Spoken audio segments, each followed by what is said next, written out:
আল্লাহ রাব্বুল আলামিন বলেন মা বাবার সঙ্গে কেমনে কথা বলবে, তাদের সাথে কিভাবে আচরণ করবে, আল্লাহ তাও শিখিয়ে দিয়েছেন।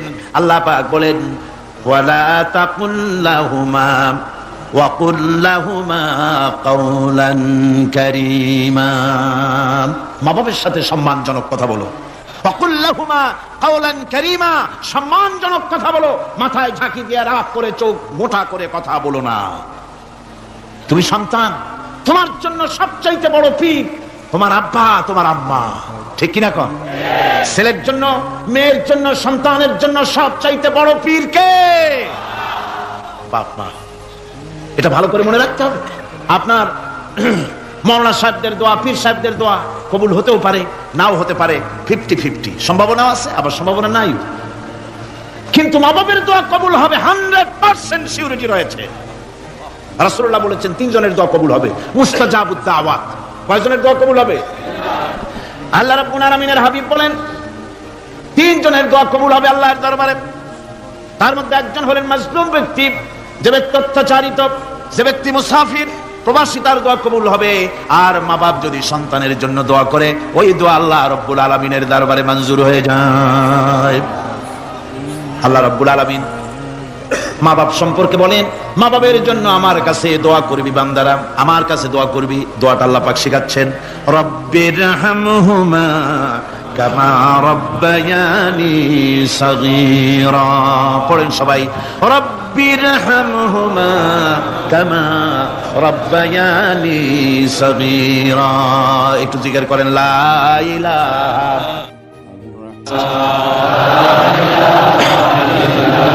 লা ইলাহা ইল্লাল্লাহ লা ইলাহা ইল্লাল্লাহ লা ইলাহা ইল্লাল্লাহ লা ইলাহা ইল্লাল্লাহ মুহাম্মাদুর রাসূলুল্লাহ। আমার ভাইরা, আল্লাহ পাক শিখাচ্ছেন বান্দা তোর মা বাবার জন্য আমার কাছে দোয়া কর। আল্লাহ রব, আয় আমার প্রভু, আমার মা বাপ যেমন ছোটবেলায় আমাকে স্নেহের কোলে লালন পালন করেছে, আয় আমার আল্লাহ তুমি আমার মা বাপকে তোমার রহমতের কোলে লালন পালন করো। আল্লাহ শিখাই দিয়েছেন। আমার ভাইরা, প্রত্যেক নামাজের পরে এই দোয়াটা ভুলে যাবেন না। ভুলে যাবেন? ভুলে যাবেন? আমার ভাইরা, আমার বোনেরা, সবাই প্রত্যেক নামাজের পরে পড়বেন রব্বিরহামহুমা কামা রব্বায়ানি সগীরা। এই দোয়া করতে কেউ ভুলে যাবেন না। আল্লাহ রাব্বুল আলামিন বলে বান্দারে وَوَصَّيْنَا الْإِنسَانَ بِوَالِدَيْهِ إِحْسَانًا حَمَلَتْهُ أُمُّهُ كُرْهًا وَوَضَعَتْهُ كُرْهًا। আল্লাহ পাক বলেন আমি পৃথিবীর সমস্ত মানব মণ্ডলীকে উপদেশ দিয়েছি মা বাপকে সম্মান করো, শ্রদ্ধা করো, তাদের উপকার করো। তার কারণ হলো তোমার মা তোমাকে গর্ভে ধারণ করেছে অত্যন্ত কষ্টের সাথে। আল্লাহ বলতেছেন মা তোমাকে গর্ভধারণ করেছে অত্যন্ত কষ্টের সাথে, এরপরে তোমাকে ডেলিভারি করেছেন অত্যন্ত কষ্টের সাথে, তোমাকে ডেলিভারি করেছেন। গভীর রাত্রে মানুষ সব ঘুমিয়ে যায়, গর্ভবতী মা ঘুমাতে পারে না, সন্তান পেটের ভিতরে, হাঁটু দিয়া গুতা মেরেছে, পা দিয়া লাথি মেরেছে।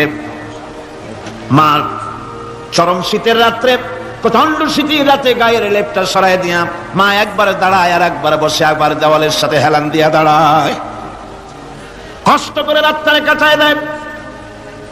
আবার সারাদিন সংসারের জন্য কাজ করেছেন, রান্না বান্না করেছেন মা, সকলকে খাওয়াইয়া মা শেষের দিকে খেতে গেছেন। যখন নিজে খেতে গেলেন, খাবারের ক্ষুধাত নিয়ে পেট ক্ষুধা নিয়ে খেতে বসেছেন, পেটের ভিতরে সন্তান লাথি মেরেছে, পেটের মধ্যে ঘুষা মেরেছে, হাঁটু দিয়া গুতা মেরেছে, ভরা পেটে, পেটের ভিতরে সন্তান গুতা মারলো হাঁটু দিয়া, মাথা দিয়া। মা ক্ষুধা রয়েছে, পেটে খেতে পারলেন না, বেদনা শুরু হয়েছে। খাবারের থালাটা ঠেলে দিয়ে মা দাঁড়ালেন, বসলেন, চোখের পানি ফেললেন। এভাবে করে মা একটা দুইটা দিন নয়, 10টি মাস পর্যন্ত সন্তানটাকে পেটের মধ্যে নিয়ে, একটা জীবিত মানুষ আর একটা জীবিত সন্তান পেটের মধ্যে নিয়ে নড়াচড়া করছেন, চলাফেরা করছেন। কিতাবের মধ্যে এসেছে রাতের বেলায় মা যে ঘুমাতে পারেন না, সন্তানের নড়াচড়ার কারণে রাতভর ইবাদত করলে যত সওয়াব পাওয়া যেত, আল্লাহ ওই সওয়াব মায়ের আমলনামায় লিখে দেন। সন্তান পেটে থাকার কারণে খেতে পারে না, পেট ভরে ক্ষুধায় কষ্ট পায় মা, এই জন্যে 10 মাস ধরে রোজা রাখলে যে সওয়াব হতো, আল্লাহ রাব্বুল আলামিন মায়ের আমলনামায় রোজার সওয়াব লিখে দেন। 10 মাস পুরে গেল, সন্তান ডেলিভারির সময়ে চলে এলো। মায়ের মন বিমর্ষ, সন্তান ডেলিভারি হবে, না জানি মরে যাই নাকি, না জানি অপারেশন লাগে নাকি, কি অবস্থা হবে। মা খেতে পারে না, মুখটা শুকায়া যায়। ডেলিভারির সময় যখন আসে, মা বাবার কাছ থেকে বিদায় নিয়ে যায়, স্বামীকে একান্তে গোপনে ডেকে নিয়ে বলে, প্রাণের স্বামী, দীর্ঘদিন একসঙ্গে ঘর কন্যা করেছি, অপরাধ হয়ে যেতে পারে, আমারে মাফ করে দিও।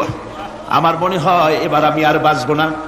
সংসার থাকলো, চাবি থাকলো, সব বুঝে নাও, আমারে মাফ করে দিও। মা চলে গেল সতিকা গৃহে, ক্লিনিকে চলে গেল, অপারেশন থিয়েটারে চলে গেল, অথবা ডেলিভারির জায়গায় চলে গেল। ডেলিভারি পেইন শুরু হয়ে গেল, বেদনা শুরু হয়ে গেল। এক একটা বেদনা যেন মায়ের এক একটা মৃত্যু যন্ত্রণা শুরু হয়ে যায়। এমন যন্ত্রণা, প্রসব বেদনা দুনিয়ার ভুক্তভোগী মা ছাড়া আর কেউ জানে না। এই চরম বেদনার ভেতর দিয়ে, চরম কষ্টের ভিতরে মা যখন একটা বাচ্চা প্রসব করলো, জিহাদের ময়দানের মতো মা রক্তাক্ত হয়ে গেলেন, সন্তান দুনিয়ায় এলো। মা তখন অস্থির থাকেন। এত বড় বিরাট কষ্টের ভিতরে আল্লাহ রাব্বুল আলামিন বলেন, সন্তান যখন ডেলিভারি হয়ে গেল, মায়ের মনের ভিতরে আমি তখন এই ফিলিংস, এই টেন্ডেন্সি জাগ্রত করে দিই, দেখ কি হয়েছে। মা তখন দেখতে চায় কি হয়েছে। মায়ের সামনে যখন এত কষ্টের, হৃদয় বিংড়ানো, কলিজার 32টি নাড়ি ছেঁড়া যন্ত্রণার সন্তান যখন মায়ের চোখের সামনে আসে, আল্লাহ পাক বলেন, মা যখন তার ছেলের মুখের দিকে তাকায়, মেয়ের মুখের দিকে তাকায়, আল্লাহ বলেন 10 মাসের পেটে ধরা কষ্ট আর ডেলিভারির সব কষ্ট মায়ের মন থেকে মুছে ফেলে দেই। আল্লাহ রাব্বুল আলামিন বলেন, খবরদার দুনিয়ার মানুষ, এমন মায়ের সাথে নাফরমানি করবি না, এই মায়ের সাথে নাফরমানি করবি না। মাকে সম্মান করবি, মার কাছে দোয়া চাবি। দুনিয়ায় যদি সম্মান চাও, রিজেক্ট দাও, মায়ের পায়ে ধরে কাঁদো। মায়ের জাতি অনেক সম্মান তার। রাসূল করিম সাল্লাল্লাহু আলাইহি সাল্লামকে প্রশ্ন করা হয়েছে, হুজুর খেদমত করবো কার? হুজুর কয় মায়ের। তারপরে কার? হুজুর কয় মায়ের। তারপরে কার? হুজুর বলেন মায়ের। তারপরে কার? তোমার পিতার। 3 গুণ। তোর মায়ের মর্যাদা 3 গুণ বেশি, তোর বাপের চাইতে মর্যাদা বেশি। সুবহানাল্লাহ পড়ে। আর আজকে ইসলামের শত্রুরা তারা বলে যে ইসলাম নারীর অধিকার আদায় করে নাই। নারীর অধিকার ইসলাম দেয় নাই তো কে দিয়েছে? আমার বন্ধুগণ, বিশ্বনবী জনাবে মুহাম্মদ রাসূলুল্লাহ সাল্লাল্লাহু আলাইহি ওয়াসাল্লাম মসজিদে নববীর ভিতরে বসে আছেন। এক বৃদ্ধা মহিলা মসজিদের মধ্যে প্রবেশ করলেন। হুজুর বৃদ্ধাকে দেখে দাঁড়ায় গেলেন। বিশ্বনবী বুড়ি মেয়ে লোককে দেখে দাঁড়ায় গেলেন। আল্লাহর নবী বুড়িকে দেখে দাঁড়ালেন। বুড়ি যখন কাছে এলেন, আল্লাহর নবী নিজের গায়ের চাদর বুড়ির জন্য বিছায়া দিলেন। বুড়ি বসলেন। এরপরে কথাবার্তা সারার পর বুড়ি যখন বিদায় হবেন, হুজুর আবার দাঁড়ালেন। বুড়ি মহিলা চলে গেলেন। সাহাবায়ে কেরাম বলেন, ইয়া রাসূলুল্লাহ, কিছুই বুঝলাম না, একজন বৃদ্ধা মহিলার জন্য বিশ্বনবী দাঁড়ান আর গায়ের চাদর বিছান, আমরা বড় আশ্চর্য হয়ে গেলাম। নবীজি বলেন, ও আমার সাহাবীরা, তোমরা জানো না, এই মহিলাকে চিনতে পারো নাই। আমি আমার মায়ের দুধ আমার জীবনে কিসমতে তেমন হয় নাই। আমি আমার মায়ের দুধ তেমন কিসমতে পাই নাই। যার বুকে দুধ খেয়ে, যার কোলে কাখে চড়ে আমি বড় হয়েছি, আমার সেই দুধ মা, ইনি হযরতে হালিমাতুস সাদিয়া, আমার সেই দুধ মা। রাসূলুল্লাহ নিজে সম্মান দিয়েছেন মায়ের। খবরদার, মাকে অসম্মান করবেন না, মাকে সম্মান করবেন, মাকে শ্রদ্ধা করবেন। আমার বন্ধুগণ, আলেম ওলামা পীর বুজুর্গদের জন্য হাদিয়া তো দেন আপনারা, কোনো নিষেধ নাই, দেন। হাদিয়া দেওয়াও সুন্নত, নেওয়াও সুন্নত, দিবেন, আমি কোনো নিষেধ করি না। কিন্তু আমি বলতে চাই, পীর বুজুর্গদের কাছে, আলেম ওলামাদের কাছে হাদিয়া দিয়া আল্লাহরে যত না খুশি করতে পারবেন, এই ডালিম বেদানার মৌসুমে বেদানা একটা ভেঙে নিজ হাতে যদি মায়ের মুখে তুলে দেন, আল্লাহর আরশ খুশি হয়ে যাবে, আল্লাহর আরশ আজিম খুশি হয়ে যাবে, আল্লাহ পাক খুশি হয়ে যাবেন। মায়ের খাওয়াও, বাপকে খাওয়াও, তোমার সবচেয়ে বড় পীর তিনি। সুবহানাল্লাহ, সুবহানাল্লাহ। মা বাপ যদি একটু দোয়া করে দেয়, তোমার জিন্দেগির কাম শেষ। একটু বদদোয়া করলে জাহান্নামে যাবা। কোন পিসাব বদদোয়া করলে জাহান্নামে যাবে এমন কথা নয়। কোন মওলানা বদদোয়া করলে দোজখে যাবে এমন কথা নয়। রাসূল বলেছেন, হুমা জান্নাতুকা ওয়া নারুকা। মা বাপ তোমার বেহেশত, মা বাপ তোমার জাহান্নাম। মা বাপ যদি অসন্তুষ্ট হয়, দোজখে যাবি। আর মা বাপ যদি খুশি, আল্লাহর জান্নাতে চলে যাবে। সুবহানাল্লাহ, সুবহানাল্লাহ, সুবহানাল্লাহ। মায়ের পায়ের তলে তোর বেহেশত। আমরা পুরুষ, আমাদের গত বছর বলেছি, আমরা পুরুষ, আমাদের পায়ের তলে জুতা। আমাদের পায়ের তলে কি? শুধু জুতা। আর আমার মা, আমার মায়ের জাতি যারা এই প্যান্ডেলে বসে আছেন, আমার মায়েরা বোনেরা, মায়ের জাতি যারা পৃথিবীতে, মায়ের জাতির পায়ের তলে আল্লাহর বেহেশত। সুবহানাল্লাহ। নারীর মর্যাদা ইসলাম দেয় নাই। কে দিয়েছে? আল্লাহ দিয়েছেন, আল্লাহর রাসূল দিয়েছেন। আমার বন্ধুগণ, হযরত বাইজিদ বুস্তামি, ছোট্ট বাচ্চা ছেলে, গভীর রাত্রে মা অসুস্থ, পানির পিপাসায় জেগে উঠেছেন। বাবারে, পিপাসায় শেষ হয়ে গেলাম, পানি দাও।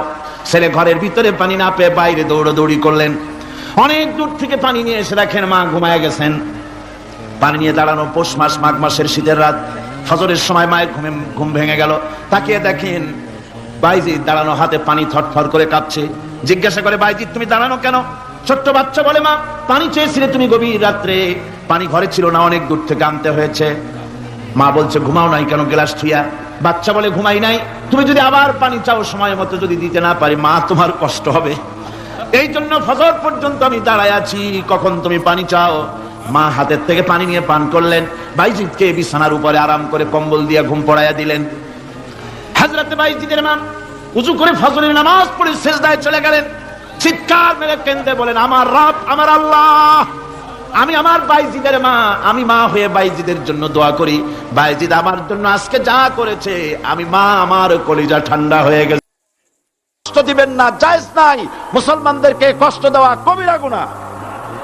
বুঝতে পেরেছেন? যে যেখানে দাঁড়িয়েছে, আপনারা বসা মানুষেরা তাদেরকে বসায় দেন। সুতরাং এই কালেমার দাওয়াত যখন হযরতে মূসা আলাইহিস সালাম দিলেন, ফিরআউন বলল, আমি তো জানি না যে আমি ছাড়া আরো কোন ইলাহ আছে, আইনদাতা তো আমি, তুমি নতুন কোথা থেকে আইনদাতা নিয়ে আসছো? ফিরআউন বলছে, দেখো আমারে বাদ দিয়া যদি অন্য কাউকে ইলাহ বলে তুমি মানো, আর সেই শিক্ষা যদি যে জাতিকে দাও, তাহলে আমি তোমাকে ধরে লাআজআলান্নাকা মিনাল মাসজুনিন, আমি তোমাকে কারারুদ্ধ করব, আমি তোমাকে জেলখানায় ঢুকিয়ে দেব। রাষ্ট্রশক্তি প্রথম বাধা দিল কারা? বলেন সবাই। সেই বাধা কি ওখানে শেষ হয়েছে না এখনো আছে? আছে কিনা জোরে বলেন। আমি তোমাকে জেলখানায় ঢুকাবো। হযরত মূসা আলাইহিস সালাম বলেন, ফিরআউন রে, জেলের ভয় আমি করি না, আমার কি জেলের ভয় দেখায়া লাভ নাই, আমি আল্লাহ পাকের পয়গম্বর হযরতে মূসা আলাইহিস সালাম। ফিরআউনের দলবল আছে, লোক লস্কর আছে, তার অস্ত্রের অভাব নাই। আল্লাহ রাব্বুল আলামিন মূসা আলাইহিস সালামের কাছে একটা অস্ত্র দিয়া দিলেন। দিছিলেন কিনা? দিছিলেন কিনা? আল্লাহ পাক হযরত মূসাকে বলেছেন, ওয়া মা তিলকা বিয়ামিনিকা ইয়া মূসা, মূসা রে তোমার হাতে ওটা কি? মূসা আলাইহিস সালাম বললেন, এটা লাঠি। আল্লাহ পাক বললেন, ফেলে দাও লাঠি। লাঠি ফালাই দিলেন। কি হয়ে গেল? হিয়া হাইয়াতুন তাসআ, লাঠি হয়ে গেল। এখন লাঠি পড়ে সাপ হয়ে গেল। সাপ দেখে নবী হোক, ওলি হোক, সাহাবী হোক আর আলেম হোক, সাপ দেখলে ভয় করে না মানুষের? মূসা আলাইহিস সালাম ভয় পাইছে। আল্লাহ রাব্বুল আলামিন হযরত মূসাকে শোনায় দিলেন, খুযহা ওয়া লা তাখাফ সানুঈদুহা সিরাতাহাল উলা, খুব ধরো, লা তাখাফ, ভয় পেও না। আল্লাহ বলছেন ধরো, ভয় পেও না। ধরার সঙ্গে সঙ্গে স্বাভাবিক অবস্থায় ফিরে আসবে, আবার লাঠি হয়ে যাবে। এখন আল্লাহ বলছেন ধরো। মূসা আলাইহিস সালাম কি ভয় পাওয়া উচিত হবে? উচিত হবে? মূসা আলাইহিস সালাম কি ভয় পাইছিলেন? কারণ হচ্ছে এই দুশমনের শক্তিটা খুব বড়ই দেখা যায়, মনে হয় যেন অনেক বড়, কি জানি কি। আল্লাহ পাক বলছেন, ইন্না কাইদাশ শায়তানে কানা দাঈফা, শয়তানের চক্রান্ত যতই তুমি মনে করো অনেক ষড়যন্ত্রের জাল বিস্তার হয়ে আছে, আল্লাহ কয় কিছুই না, দাঈফা, অত্যন্ত দুর্বল। আল্লাহ পাক বললেন ধরো। মূসা আলাইহিস সালাম সাপ ধরলেন, সঙ্গে সঙ্গে লাঠি হয়ে গেল। ফেরাউন বরদাস্ত করলো না, রাষ্ট্রশক্তির পক্ষ থেকে আক্রমণ শুরু হলো। অপরাধ কি? মুসা আলাইহিস সালামের অপরাধ কি? কি অপরাধ? মাশাআল্লাহ, বুঝতে পেরেছেন। অপরাধ হচ্ছে তিনি বলেছেন লা ইলাহা, জোরে বলেন লা ইলাহা ইল্লাল্লাহ। এই কালেমাকে আজ আমরা ভিক্ষার বুলি বানাইছি। এটা হলো সার্বভৌমত্বের বুলি, এটা হচ্ছে আল্লাহ পাকের সার্বভৌমত্বের কথা। আজ আমরা মানুষের কাছে আমরা শুনি, মানুষেরা ভিক্ষা চায়, লা ইলাহা ইল্লাল্লাহ, এক মুঠ চাউল দেন, লা ইলাহা ইল্লাল্লাহ 10 খান পাই দেন। এই হচ্ছে কালেমার জিকির। আবার কেউ কেউ জিকির করতেছে লা ইলাহা আস্তে, ইল্লাল্লাহ জোরে, এমন জোরে কলব সাফ করে, কলব তাতে থাকলেও পারে গেলেও পারে।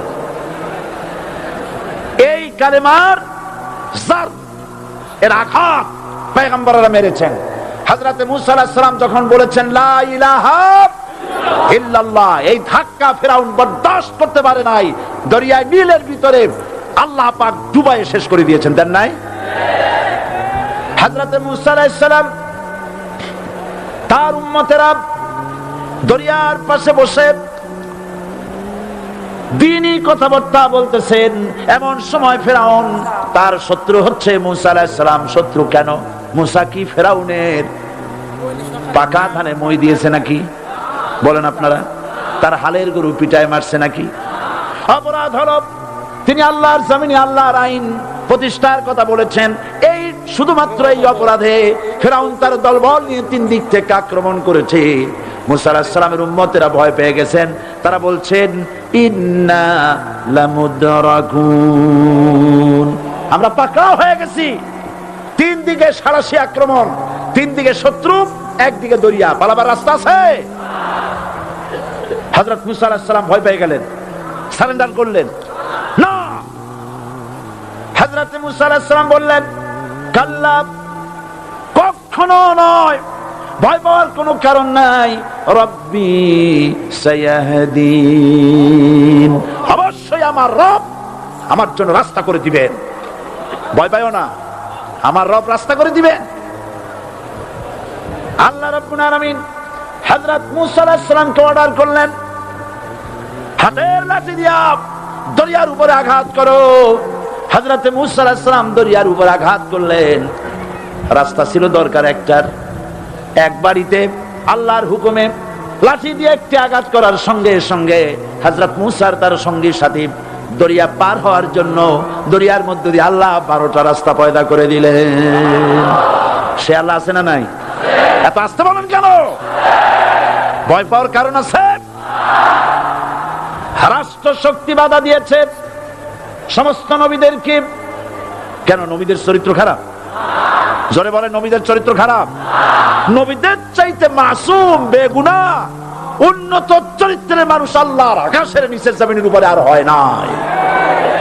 তোমরা যে সামনে তাদের পিছনে দৌড়াও, অমুকের সৈনিক, নেতা নেতা করে মরো, এইসব নেতা যাদের পিছনে দৌড়াও, এই নেতাগুলি, আমি জিজ্ঞেস করি আপনাদেরকে, এই নেতাগুলি জীবনে একবারও জিনা করে নাই? এ ব্যাপারে অনুসারীরা আপনারা কি নিশ্চিত? মিথ্যা কথা জীবনেও কয় নাই, প্রতারণা করে নাই, ঠাট্টা করে নাই, বিদ্রুপ করে নাই, মদ খায় নাই, মানুষ হত্যা করে নাই। কিসের নেতা? নেতা হচ্ছেন সেই ব্যক্তি যিনি বলেছেন, ও আমার স্ত্রীরা, ও আমার সাহাবীরা, রাতের আধারে আমার মধ্যে যা আচরণ দেখতে পাও, দিনের আলোতে আমার মধ্যে যা দেখতে পাও, সবগুলি খুলে খুলে মানুষের কাছে বলে দাও। তার নাম বিশ্বনবী মুহাম্মদ রাসূলুল্লাহ সাল্লাল্লাহু আলাইহি ওয়াসাল্লাম।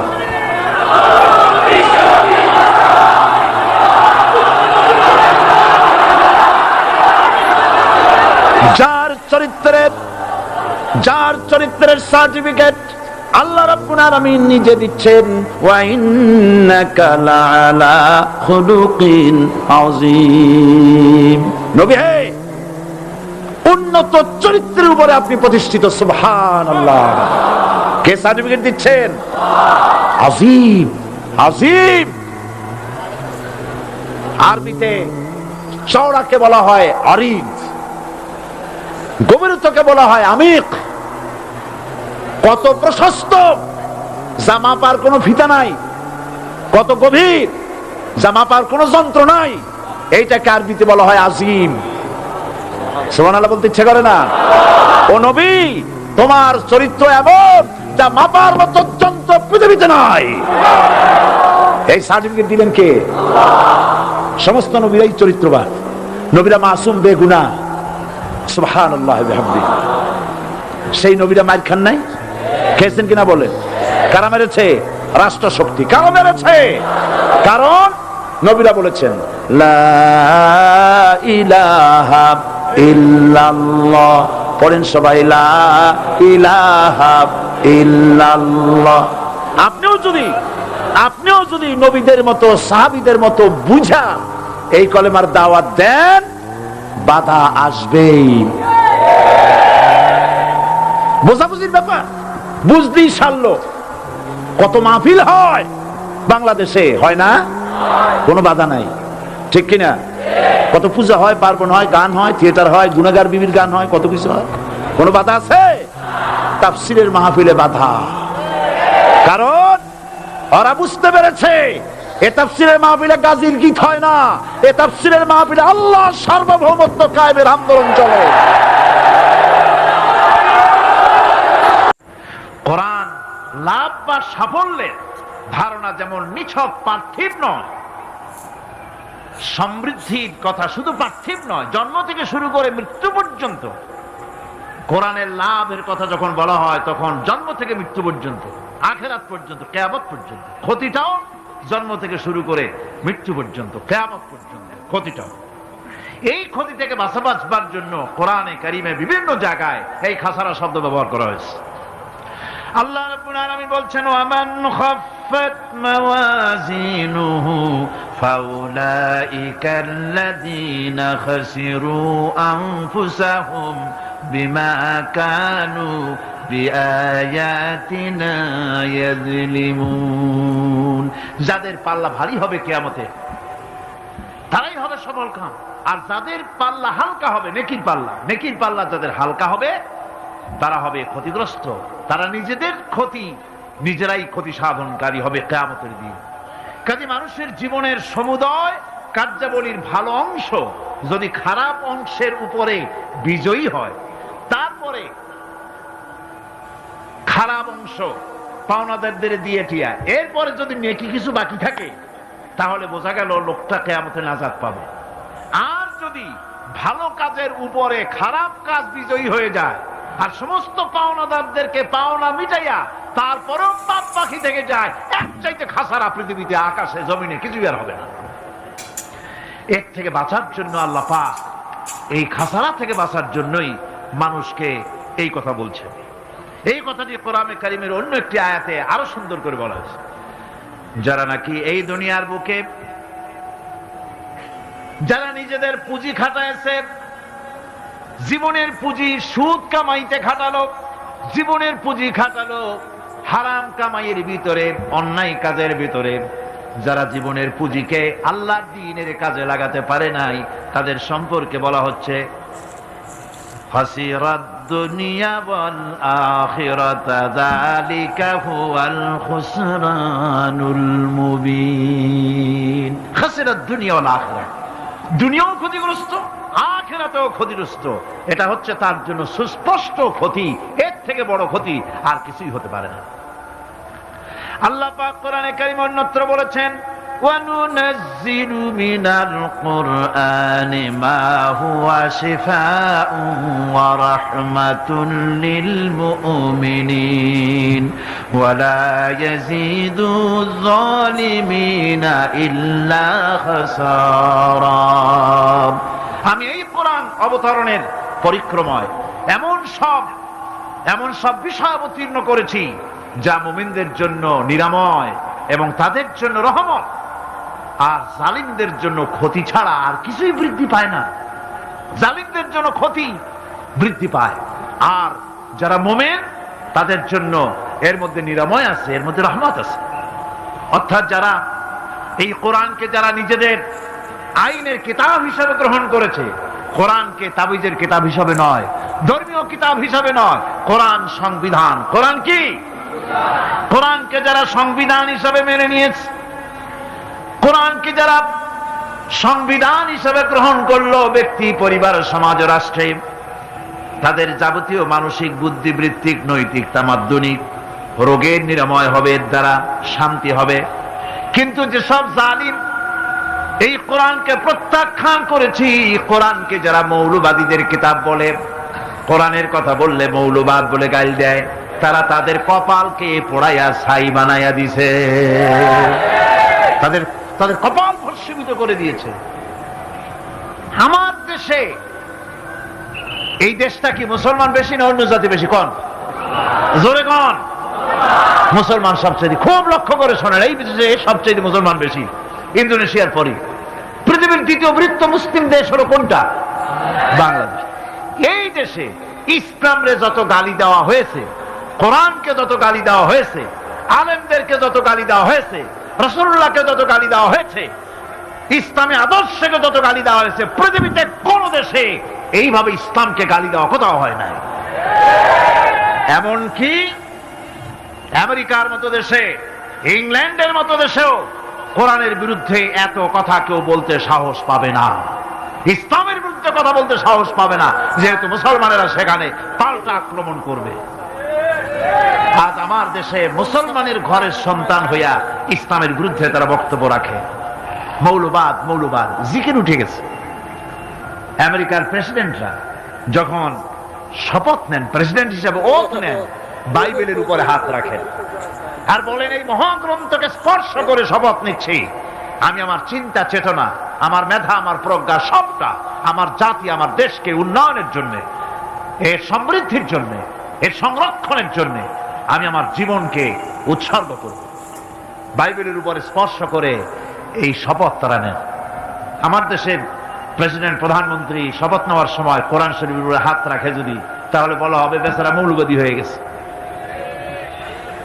এটা করা যাবে না। আর যদি কেউ করে সামান্য কিছু, কোরআন না, যদি তসবিহ নিয়েও আসে, তাহলে বুঝতে হবে জাতির সাথে একটা প্রতারণা ছাড়া কিছুই না। কাজেই ধর্মের প্রতি আকর্ষণ একটা ভিন্ন জিনিস, সেই জিনিসকে ছেড়ে যারা দেয় তারাই ক্ষতিগ্রস্ত হয়, আর যারা ধরে রাখে তারা দুনিয়ায় ক্ষতিগ্রস্ত হয় না। আল্লাহ পাক এখানে রাসূল করিম সাল্লাল্লাহু আলাইহি ওয়াসাল্লামের একটি হাদিস প্রণিধানযোগ্য কোরআনের ব্যাপারে। হুজুর বলেছেন, আল কোরআন হুজ্জাতুন লাকা ওয়া আলাইকা। এই কোরআন হয় তোমার পক্ষের সাক্ষী, না হয় এই কোরআন তোমার বিপক্ষের সাক্ষী। কিয়ামতে এই কোরআন হয় তোমার পক্ষে কাজ করবে, নতুবা এই কোরআন তোমার বিপক্ষে কাজ করবে। দুই অবস্থা থেকে খালি হবে না, হয় কোরআন তোমার পক্ষে সাক্ষী দেবে, না হয়। আমরা কি চাই? কিয়ামতে কি চাই? বলেন কি চাই? কোরআনের পক্ষে যদি আমরা সাক্ষী চাই, তাহলে এই কোরআনের পক্ষে আমাদেরকে কাজ করতে হবে। এছাড়া আমাদের নাজাতের কোনো পথ নাই। আমাদের মুক্তির পথ হচ্ছে কোরআন কেন্দ্রিক, রাসূলুল্লাহর হাদিস কেন্দ্রিক। এর বাইরে আমাদের সমস্ত পুঁজি নষ্ট হয়ে যাবে। আমাদেরকে পৃথিবীতে টিকে থাকতে হলে কোরআনের উপরে ভিত্তি করে আমাদেরকে বাঁচতে হবে, টিকতে হবে। কোরআনে কারিমে আল্লাহ রাব্বুল আলামিন অন্যত্র বলেছেন, কুল ইন্নাল খাসিরিনাল্লাযীনা খাসিরু আনফুসাহুম ওয়া আহলিহিম ইয়াওমাল কিয়ামাহ আলা যালিকা হুয়াল খুসরানুল মুবিন। বলো, প্রকৃত দেউলিয়া তারাই যারা কিয়ামতের দিন নিজেকে, নিজের পরিবার পরিবর্গকে এই ক্ষতির দিকে যারা ঠেলে দেবে। ভালো করে শুনে নাও, এটি হচ্ছে সুস্পষ্ট ক্ষতি, সুস্পষ্ট দেউলিয়াপনা। এই ক্ষতি থেকে বাঁচার জন্য আল্লাহ রাব্বুল আলামিন কোরআনে কারীমের মধ্যে বলেছেন, ওয়াল আসরি ইন্নাল ইনসানা লাফি খুসর। পড়েন সবাই, ওয়াল আসরি ইন্নাল ইনসানা লাফি খুসর। মানুষের, সমগ্র মানুষের জীবন ক্ষতিগ্রস্ত। কে বলতেছেন? ঘাস শিউরে ওঠার কথা না? ঘাস শিউরে ওঠে? আল্লাহ বলতেছেন ক্ষতিগ্রস্ত, ব্যর্থ। আপনি যতই মনে করেন আপনার মিল আছে, কল আছে, কারখানা আছে, মন্ত্রী, টাকা পয়সা আছে, প্রেসিডেন্ট হয়েছেন, প্রধানমন্ত্রী হয়েছেন, আপনার জীবন সফল হয়েছে, আল্লাহ বলেন না, জীবন ব্যর্থ, জীবন বিফল, জীবন ক্ষতিগ্রস্ত। তামাম পৃথিবী সমস্ত মানুষ ক্ষতিগ্রস্ত, ব্যর্থ। 4টা কাজ করলে সফল হবে। কয়টা কাজ? জোরে বলেন, কয়টা কাজ? ইল্লাল্লাযীনা আমানু ওয়া আমিলুস সালিহাতি ওয়া তাওয়াসাউ বিল হাক্কি ওয়া তাওয়াসাউ বিস সাবর। 4টা কাজ করলে জীবন হবে সফল। এই ব্যর্থতা থেকে, এই ক্ষতি থেকে যদি বাঁচতে চাই কিনা? কারা কারা চাই? দেখাই তো হাত। কারা কারা চাই? ক্ষতির হাত থেকে বাঁচতে চাই কারা? আলহামদুলিল্লাহ, হাত নামান। ক্ষতির হাত থেকে যারা বাঁচতে চান, আল্লাহ রাব্বুল আলামিন তাদের জন্য ফর্মুলা পেশ করেছেন, ইল্লাল্লাযীনা আমানু ওয়া আমিলুস সালিহাতি ওয়া তাওয়াসাউ বিল হাক্কি ওয়া তাওয়াসাউ বিস সাবর। আল্লাহ পাক বলেন 4টি কাজ করলে জীবন সফল হয়ে যাবে। কয়টা কাজ? 4টা কাজ করলে জীবনটা সফল হয়ে যাবে। 1 নম্বরে ঈমান। 1 নম্বরে কি? ঈমান। এটাই হচ্ছে ফাউন্ডেশন। ক্ষতি থেকে বাঁচার জন্য প্রথম যে গুণটি, সেটির নাম হচ্ছে ঈমান। ইসলামে ঈমানের স্থান সর্বপ্রথম, তারপরই হচ্ছে ইসলাম। ঈমান আগে, তারপরে কি? ইসলাম। ইসলাম হচ্ছে বীজ, ঈমান হচ্ছে বীজ, আর ইসলাম হচ্ছে চারা, গাছ। এটা হচ্ছে ভিত্তি। এই ভিত্তিকে সর্বপ্রথম মজবুত করতে হবে। ঈমানের ভিত্তি, ঈমানের ভিত্তি দুনিয়ায় ঈমানের আহ্বান জানাবার জন্যই আল্লাহ রাব্বুল আলামিন সমস্ত নবী এবং রাসূলদেরকে পৃথিবীতে পাঠিয়েছেন ঈমানের আহ্বানের জন্য। দুনিয়ার সমস্ত নবীদের দাওয়াত ছিল ঈমানের দাওয়াত। কিসের দাওয়াত? এই ঈমানের দাবিটা আসছে, এই দাওয়াতটা এসেছে আল্লাহর কাছ থেকে। কার কাছ থেকে?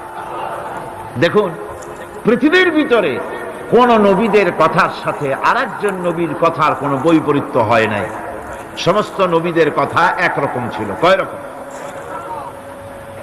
একজন নবীর সঙ্গে তার বক্তব্যের সাথে আরেকজন নবীর বক্তব্যের কোনো গুণগত মৌলিক কোনো পার্থক্য ঘটে নাই, অসঙ্গতি হয় নাই। কারণ নবীরা, আম্বিয়া আলাইহিমুস সালাম, নিজেরা বানিয়ে কথা রচনা করে তারা মানুষের সামনে পেশ করে নাই। সমস্ত নবীদের কাছে যত দাওয়াত এসেছে, একটা অফিস থেকে এসেছে। সে অফিসটা হচ্ছে কার? আল্লাহ রাব্বুল আলামিনের। তাই দুনিয়ার সমস্ত পয়গম্বরদের দাওয়াত ছিল না ইলাহা ইল্লাল্লাহ, লা ইলাহা ইল্লাল্লাহ, লা ইলাহা, লা ইলাহা ইল্লাল্লাহু মুহাম্মাদুর রাসূলুল্লাহ। এটাই ছিল সমস্ত নবীদের দাওয়াত। কোরআনে কারীম তার ধারক এবং বাহক সম্পর্কে বলে যে তিনি যে দাওয়াত দিয়েছেন সে দাওয়াতটা হলো ঈমানের দাওয়াত। আমাদের নবী তিনি এসে যে দাওয়াত দিয়েছেন সে দাওয়াতটা কিসের? কোরআনে কারীম বলছি, রব্বানা ইন্নানা সামি'না মুনাদিয়ান ইউনাদি লিল ঈমান।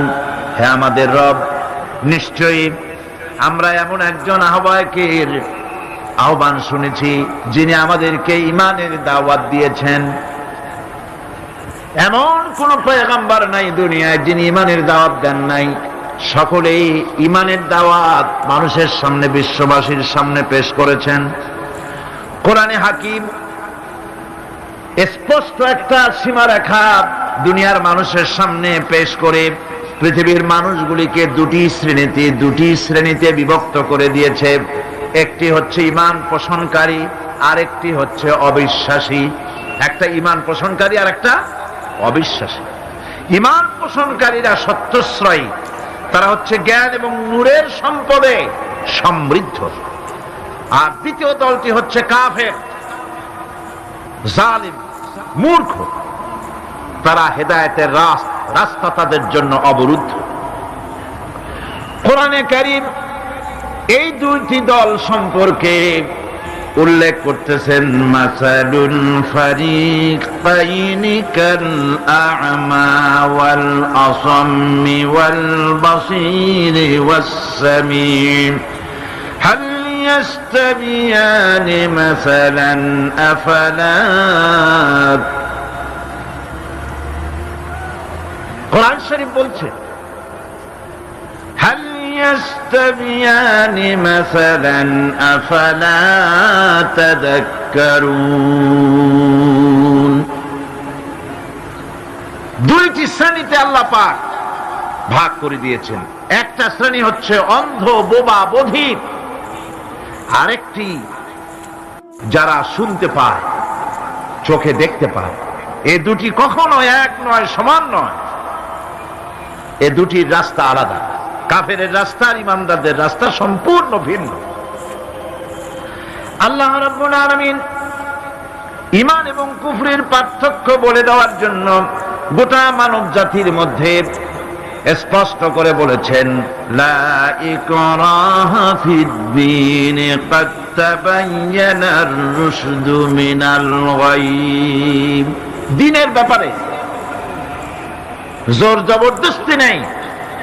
এখানে হেদায়েতের পথ এবং গোমরাহি, হেদায়েতকে গোমরাহির পথ থেকে সম্পূর্ণ আলাদা করে দেওয়া হয়েছে। লা ইকরাহা ফিদ-দীন, দ্বীনের ব্যাপারে কোনো জোর জবরদস্তি নাই।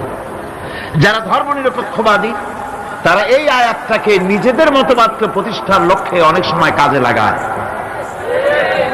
দুটি আয়াতকে তারা বেশি ব্যবহার করে। একটা হচ্ছে লাকুম দীনুকুম ওয়ালিয়া দীন, আর একটা হচ্ছে লা ইকরাহা ফিদ-দীন। এই দুইটি আয়াতকে ধর্মনিরপেক্ষবাদীরা ব্যবহার করে।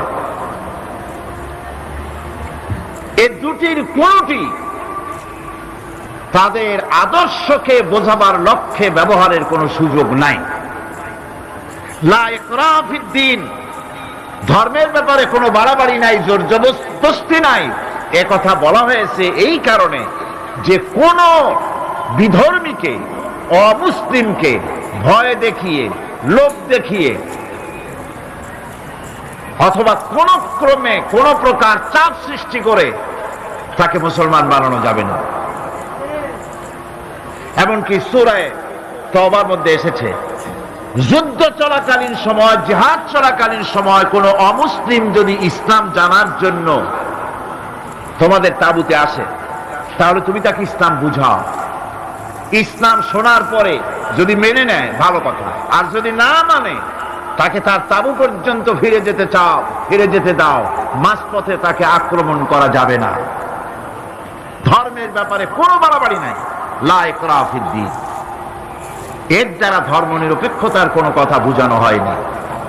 আর লাকুম দীনুকুম ওয়ালিয়া দীন, এটা ছিল কাফেরদের সেই বক্তব্যের প্রেক্ষিতে যেখানে কাফেরেরা বলেছিল মুহাম্মদ সাল্লাল্লাহু আলাইহি ওয়াসাল্লাম, আসুন আমরা এক কাজ করি, সেটা হলো ধর্ম নিয়ে আমাদের মধ্যে যে বাকবিতণ্ডা হচ্ছে, আমরা ধর্মকে 50-50 ভাগ করে নিই।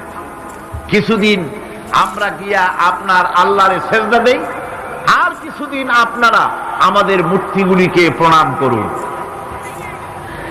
এই প্রস্তাব যখন রাখল, আল্লাহ রাব্বুল আলামিন সূরা কাফিরুন অবতীর্ণ করে দিলেন, কুল ইয়া আইয়ুহাল কাফিরুন লা আ'বুদু মা তা'বুদুন। হে কাফেরেরা, হে অবিশ্বাসীরা, নবী আপনি বলুন, হে অবিশ্বাসীরা, তোমরা যার ইবাদত করো আমরা তার ইবাদত করি না, আবার আমরা যার ইবাদত করি তোমরাও তার ইবাদত করো না। সুতরাং লাকুম দীনুকুম ওয়ালিয়া দীন। সুতরাং তোমাদের দিন তোমাদের জন্য, আমাদের দিন আমাদের জন্য। এখানে নিরপেক্ষতার কথা বলা হয় না, এখানে পক্ষের কথা বলা হয়েছে। কিসের পক্ষ? ধর্মের পক্ষ। কিসের পক্ষ? হিন্দু, খ্রিস্টান, বৌদ্ধ, তোমরা তোমাদের ধর্মের পক্ষে থাকো। মুসলমান, তোমরা তোমাদের ধর্মের পক্ষে থাকো। ধর্মের ব্যাপারে নিরপেক্ষ হওয়ার কোনো সুযোগ নাই। আছে নাকি সুযোগ? আমি পার্লামেন্টে বলেছি এই কথা, যে একটা ধর্মের উপরে বিশ্বাস করে নিজেকে একটা ধর্মের পক্ষের ব্যক্তি হিসাবে ঘোষণা করে কেউ বলছে, দাবি করছে আমি হিন্দু, কেউ বলছে আমি বৌদ্ধ, কেউ বলছে আমি খ্রিস্টান, কেউ বলছে আমি মুসলমান। নিজেকে একটা ধর্মের বিশ্বাসে বিশ্বাসী ঘোষণা করার পর আমি ধর্মনিরপেক্ষ, এই কথাটা মিথ্যা, বানোয়াট, জালিয়াতি, প্রতারণা, মুনাফিক। কোন ধর্মের অনুসারী ব্যক্তি ধর্মনিরপেক্ষ হতে পারে না। কেবলমাত্র নাস্তিক, যারা আল্লাহরে মানে না, আল্লাহকে স্বীকার করে না, ওরা বলতে পারে আমরা ধর্মনিরপেক্ষ, ধর্মের ব্যাপারে আমরা নিরপেক্ষ, গুলো মানি না, বিশ্বাস করি না। কিন্তু যারা ধর্মে মানে, সেদের যে ধর্মেরই হোক না কেন, সে ব্যক্তি ধর্মনিরপেক্ষ যদি দাবি করে, এটা মিথ্যে কথা, এটা মুনাফিকি ছাড়া আর কিছু হতে পারে না। মুসলমানকে, যে কোনো জাতিকে যে ধর্মে আছে ধর্মের পক্ষে থাকায় কথাই বলা হয়েছে। এখন আমি বলতেছিলাম ইমানের কথা। ইমান আগে আনতে হবে। ইমান সম্পর্কে আল্লাহ রাব্বুল আলামিন বলতেছেন, ইমান হলো আগে, তারপরে ইসলাম। আবার ইমান আনার আগে আবার কুফরি একটা শব্দ আছে, সেটা হলো ফামান ইয়াকফুর বিত্তাগুতি ওয়া ইউমিন বিল্লাহি ফাকাদ ইসতামসাকা বিল উরওয়াতিল উসকা লা ইনফিসামা লাহা ওয়াল্লাহু সামিউন আলীম। ফামান ইয়াকফুর বিত্তাগুত, যে ব্যক্তি তাগুতকে অস্বীকার করেছে, সর্বপ্রথম তাগুতকে অস্বীকার করতে হবে। ওয়া ইউমিন বিল্লাহ, আর এরপরে আল্লাহর উপরে যে ঈমান। আমার বন্ধুগণ, কোরআনে কারীমে রব্বুল আলামিন বলেন, ফাআনজালাল্লাহু সাকিনাতাহু আলাইহি ওয়া আইয়াদাহু বিজুনুদিন লাম তারাওহা। আল্লাহ পাক তার মনের মধ্যে গভীর প্রশান্তি এবং স্বস্তি দান করলেন, আর এমন সৈন্য দিয়ে সাহায্য করলেন যে সৈন্যদেরকে তোমরা দেখতে পাও না। এভাবে করে রব্বুল আলামিন মুমিনদের বিপদে আপদে মুসিবতে সব সময় আল্লাহ পাক মুসলমানদেরকে সাহায্য করেছেন। জোরে বলেন সুবহানাল্লাহ। মুমিনদের সাহায্যকারী আল্লাহ। তাই ইসলামী আন্দোলনের সাথে যারা আছে, যারা কর্মী, যারা নেতা, যারা মুমিন, যারা ঈমানদার, মেঘের মতো প্রচন্ড কালো মেঘ হয়ে চতুর্দিক থেকে অন্ধকারের মতো সে এসেছে বিপদ, কোন বিপদ না। আল্লাহ পাক সাহায্যকারী। কে সাহায্যকারী? জোরে বলেন, সাহায্যকারী কে? আল্লাহ সুবহানাহু ওয়া তাআলা, তিনি সাহায্যকারী। ভয় নাই। আল্লাহ পাকের উপর ঈমান আনলে পরে কলিজার ভিতরে দুর্জয় সাহসের সৃষ্টি হয়ে যায়, কোনো ভয় অন্তঃকরণে তার থাকে না। আল্লাহ পাক সাহায্য করেন। আর আল্লাহর উপরে ঈমান আনলে পরে রব্বুল আলামিন বলেছেন, ইয়া আইয়ুহাল্লাযীনা আমানু হাল আদুল্লুকুম আলা তিজারাতিন তুনজিকুম মিন আযাবিন আলীম। এমন একটা ব্যবসার কথা কি বলবো না, যে ব্যবসায় তোমাদেরকে জাহান্নামের আযাব থেকে বাঁচায় দেবে। তার প্রথম কাজই হলো আল্লাহর প্রতি ঈমান আনা।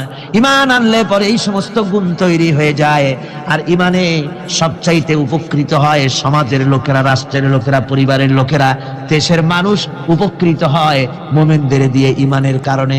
তার কারণ হলো, একজন মুমিন, একজন ব্যক্তি যখন ঈমানদার হয়, মুমিন হয়ে যায়, আল্লাহর প্রতি যখন প্রগাঢ় বিশ্বাস তার এসে যায়, তখন সেই ব্যক্তি নৈতিকতার মান তার বেড়ে যায়। জোরে বলেন সুবহানাল্লাহ। নৈতিক চরিত্রের উপরে সে প্রতিষ্ঠিত হয়। সে মিথ্যা বলতে সাহস পায় না। মুমিন ব্যক্তি মিথ্যা বলতে সাহস পায়? পায় না। কেন পায় না? মিথ্যা বলতে সাহস পায় না, ঠকাতে সাহস পায় না। ওজনে কম দিতে সাহস পায় না, শয়তানি বদমাশি করতে সাহস পায় না। তার কারণ হলো আল্লাহ পাক বলে দিয়েছেন, মুমিন কোরআনের ভিতরে পড়েছে, ইয ইয়াতালাক্কাল মুতালাক্কিয়ানি আনিল ইয়ামিনি ওয়া আনিশ শিমালি কাঈদ। দুজন নিয়ন্ত্রণকারী ফেরেশতা তোমার ডানে এবং বামে বসে বসে তোমাকে নিয়ন্ত্রণ করছে, কোথায় যাও কি করো এই ফেরেশতারা বসে বসে সব দেখতেছে।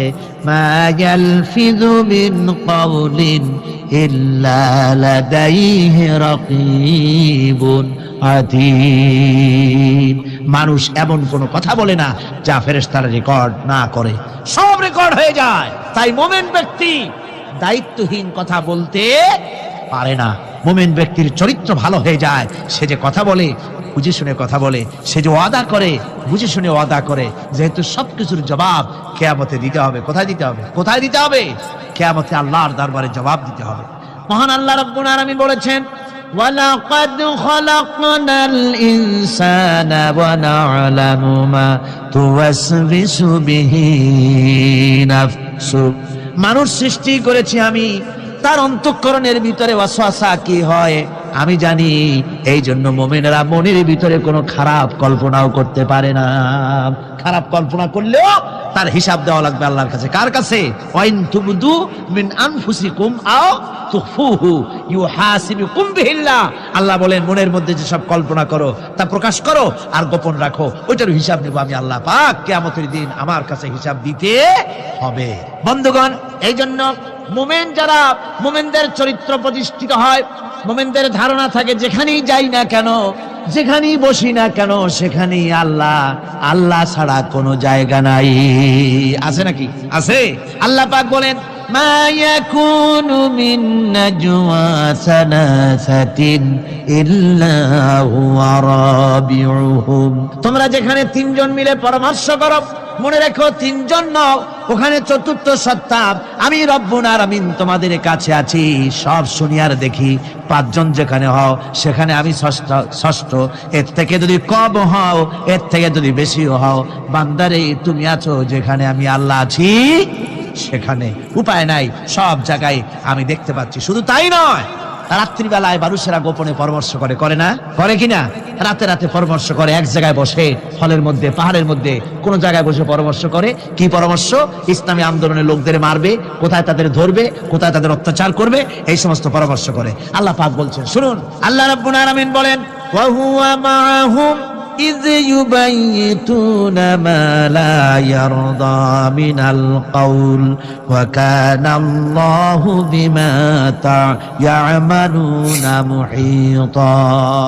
আল্লাহ পাক বলেন, তিনি তো ঠিক সেই সময়ও তোমাদের কাছে থাকেন যখন তোমরা নিজেদের ঘরের মধ্যে বসে, কোনো এক জায়গায় বসে আল্লাহর মর্জির খেলাফ পরামর্শ করো, আল্লাহ তখনও তোমাদের কাছে থাকে। হযরত মুসা আলাইহিস সালাম বলেন, ফেরাউনের জেলের ভয় আমি করি না, আমার কি জেলের ভয় দেখায়া লাভ নাই, আমি আল্লাহ পাকের পয়গম্বর। হযরত মুসা আলাইহিস সালাম, ফেরাউনের দলবল আছে, লোক লস্কর আছে, তার অস্ত্রের অভাব নাই।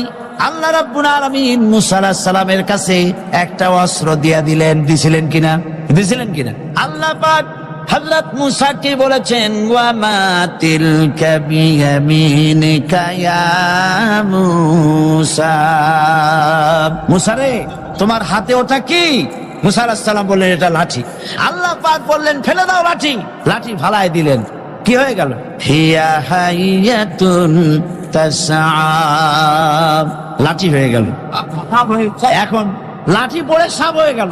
সাপ দেখে নবী, ওলি হোক, সাহাবী হোক আর আলেম হোক, সাপ দেখলে ভয় করে না মানুষের? মুসা আলাইহিস সালাম ভয় পেয়েছে। আল্লাহ রাব্বুল আলামিন হযরত মুসাকে শোনায় দিলেন, খুযহা ওয়া লা তাখাফ সানুঈদুহা সিরাতাহাল উলা। খুব ধরো, লা তাখাফ, ভয় পেও না। আল্লাহ বলছেন ধরো, ভয় পেও না। ধরার সঙ্গে সঙ্গে স্বাভাবিক অবস্থায় ফিরে আসবে, আবার লাঠি হয়ে যাবে। এখন আল্লাহ বলছেন ধরো। মুসা আলাইহিস সালাম কি ভয় পাওয়া উচিত হবে? উচিত হবে। মুসা আলাইহিস সালাম কি ভয় পাইছিলেন? কারণ হচ্ছে এই দুশমনের শক্তিটা খুব বড়ই দেখা যায়, মনে হয় যেন অনেক বড়, কি জানি কি। আল্লাহ পাক বলছেন, ইন্না কাইদাশ শায়তানে কানা দাঈফা। শয়তানের চক্রান্ত যতই তুমি মনে করো অনেক ষড়যন্ত্রের জাল বিস্তার হয়ে আছে, আল্লাহ কয় কিছুই না, জাইফা অত্যন্ত দুর্বল। আল্লাহ পাক বললেন ধরো, মুসা আলাইহিস সালাম সাপ ধরলেন, সঙ্গে সঙ্গে লাঠি হয়ে গেল।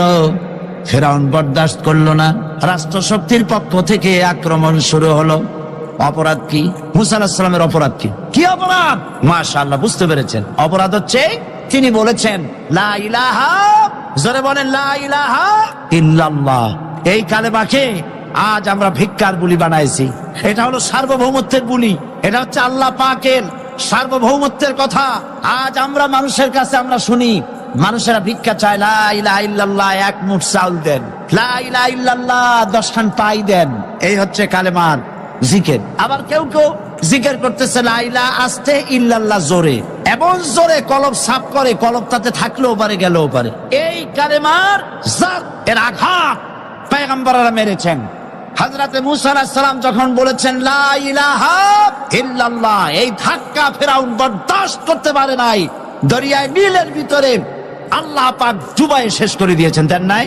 হযরতে মুসা আলাইহিস সালাম তার উম্মতেরা দরিয়ার পাশে বসে দ্বীনি কথাবার্তা বলতেছেন।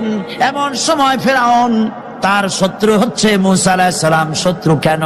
মুসা কি ফেরাউনের পাকা ধানে মই দিয়েছে নাকি? বলেন আপনারা।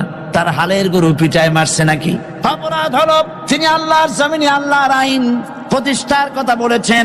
এই শুধুমাত্র এই অপরাধে ফেরাউন তার দলবল নিয়ে 3 দিক থেকে আক্রমণ করেছে। মুসা আলাইহিস সালামের উম্মতেরা ভয় পেয়ে গেছেন। তারা বলছেন ইন্না লামুদরাকুন, আমরা পাকড়াও হয়ে গেছি। 3 দিকে সারাশি আক্রমণ, 3 দিকে শত্রু, একদিকে দরিয়া, পালাবার রাস্তা আছে? হযরত মুসা আলাইহিস সালাম ভয় পেয়ে গেলেন, সারেন্ডার করলেন না।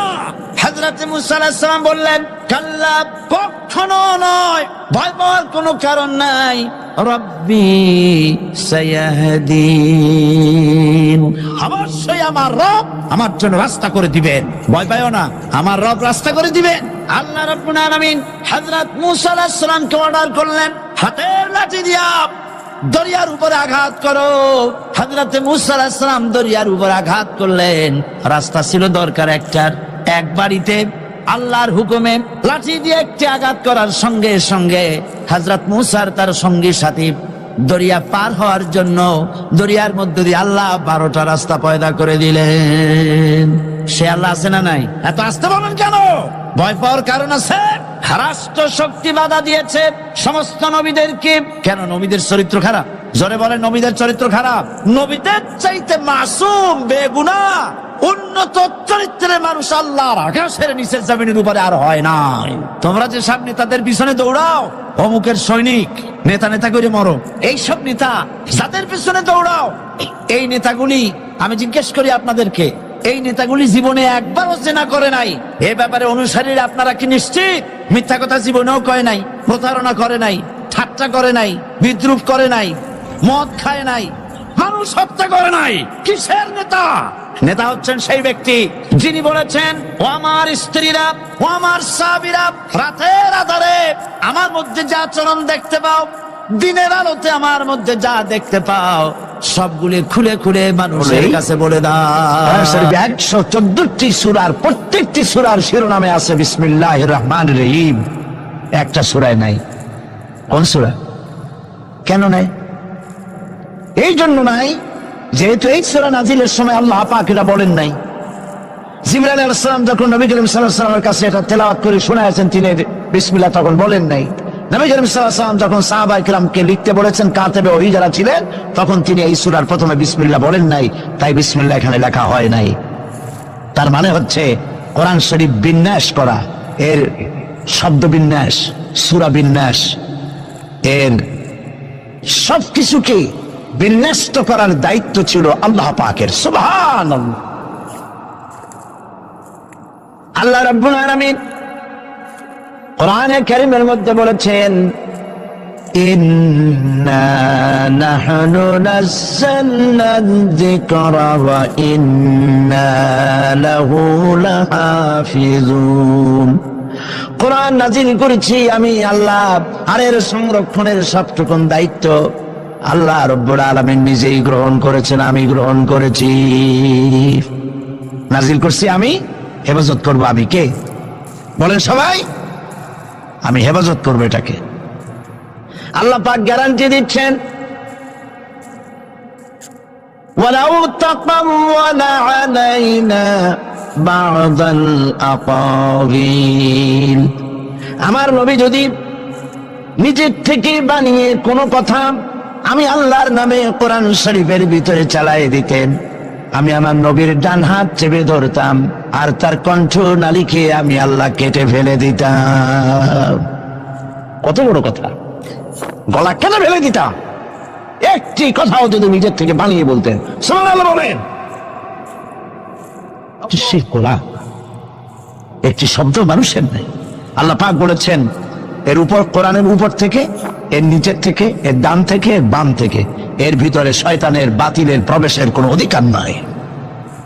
যদি থাকতো এতদিনে কত বেড়াছাড়া করতো, সেরা বেড়া করতো, উল্টো পাল্টা করিয়া সর্বনাশ করে বেড়াইতো, ঠিক কিনা? পৃথিবীতে শত শত কোটি খ্রিস্টান পৃথিবীতে আছে।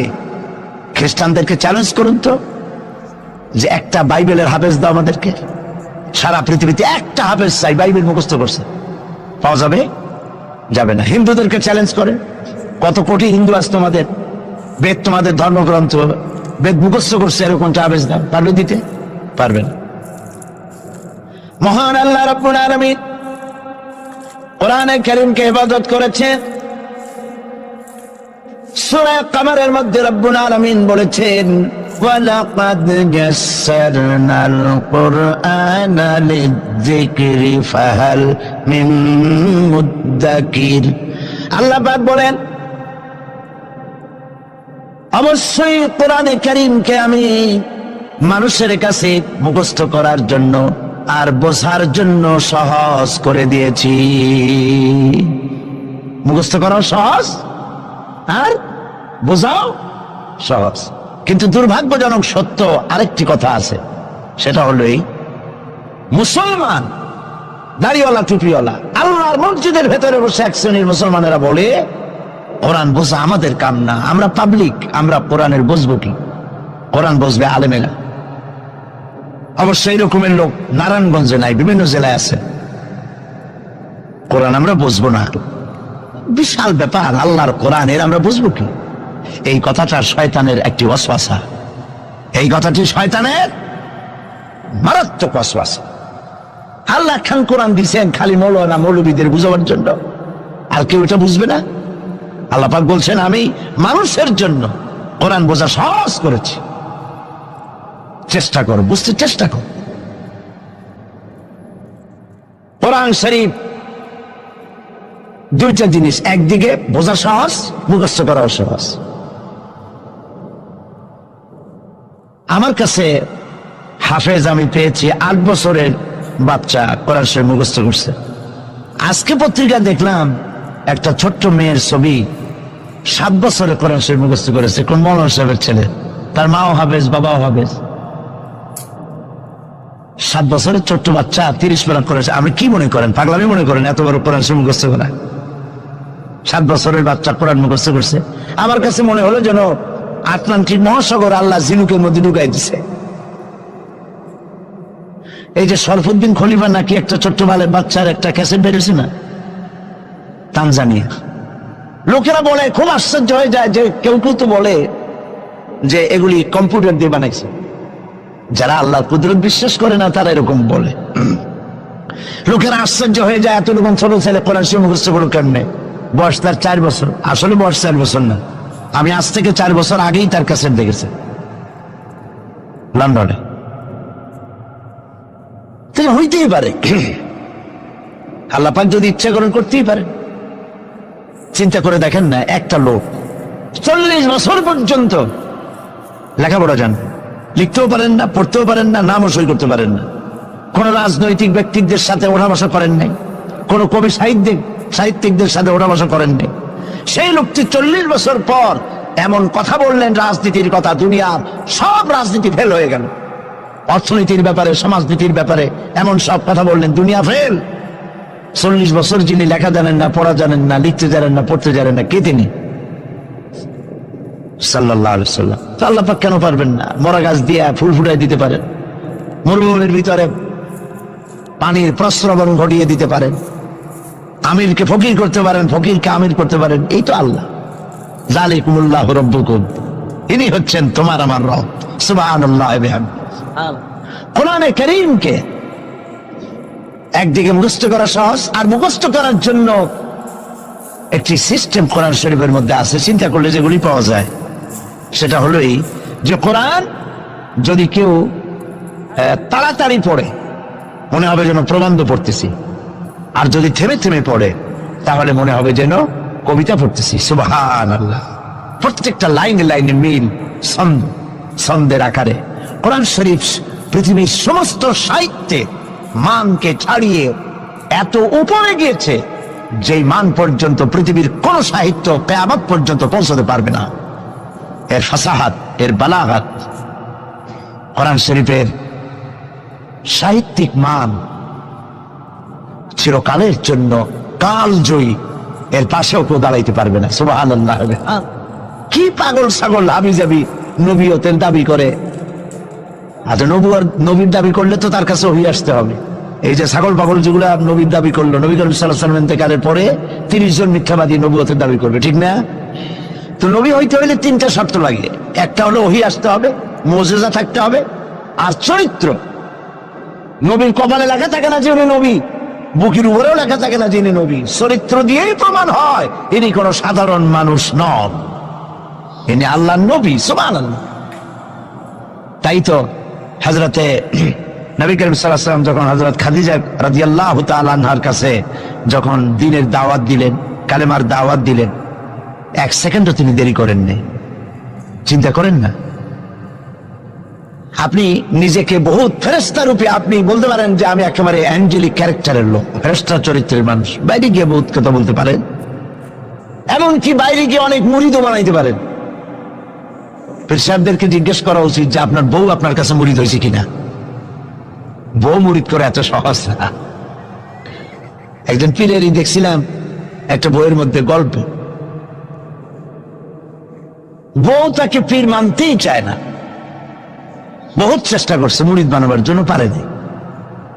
একদিন বউকে কেরামতি দেখাবার জন্য সে রান্না করতেছিল বাইরে, ওইটার উপর দিয়ে সে উড়ে গেল। এরপরে সে নামলো,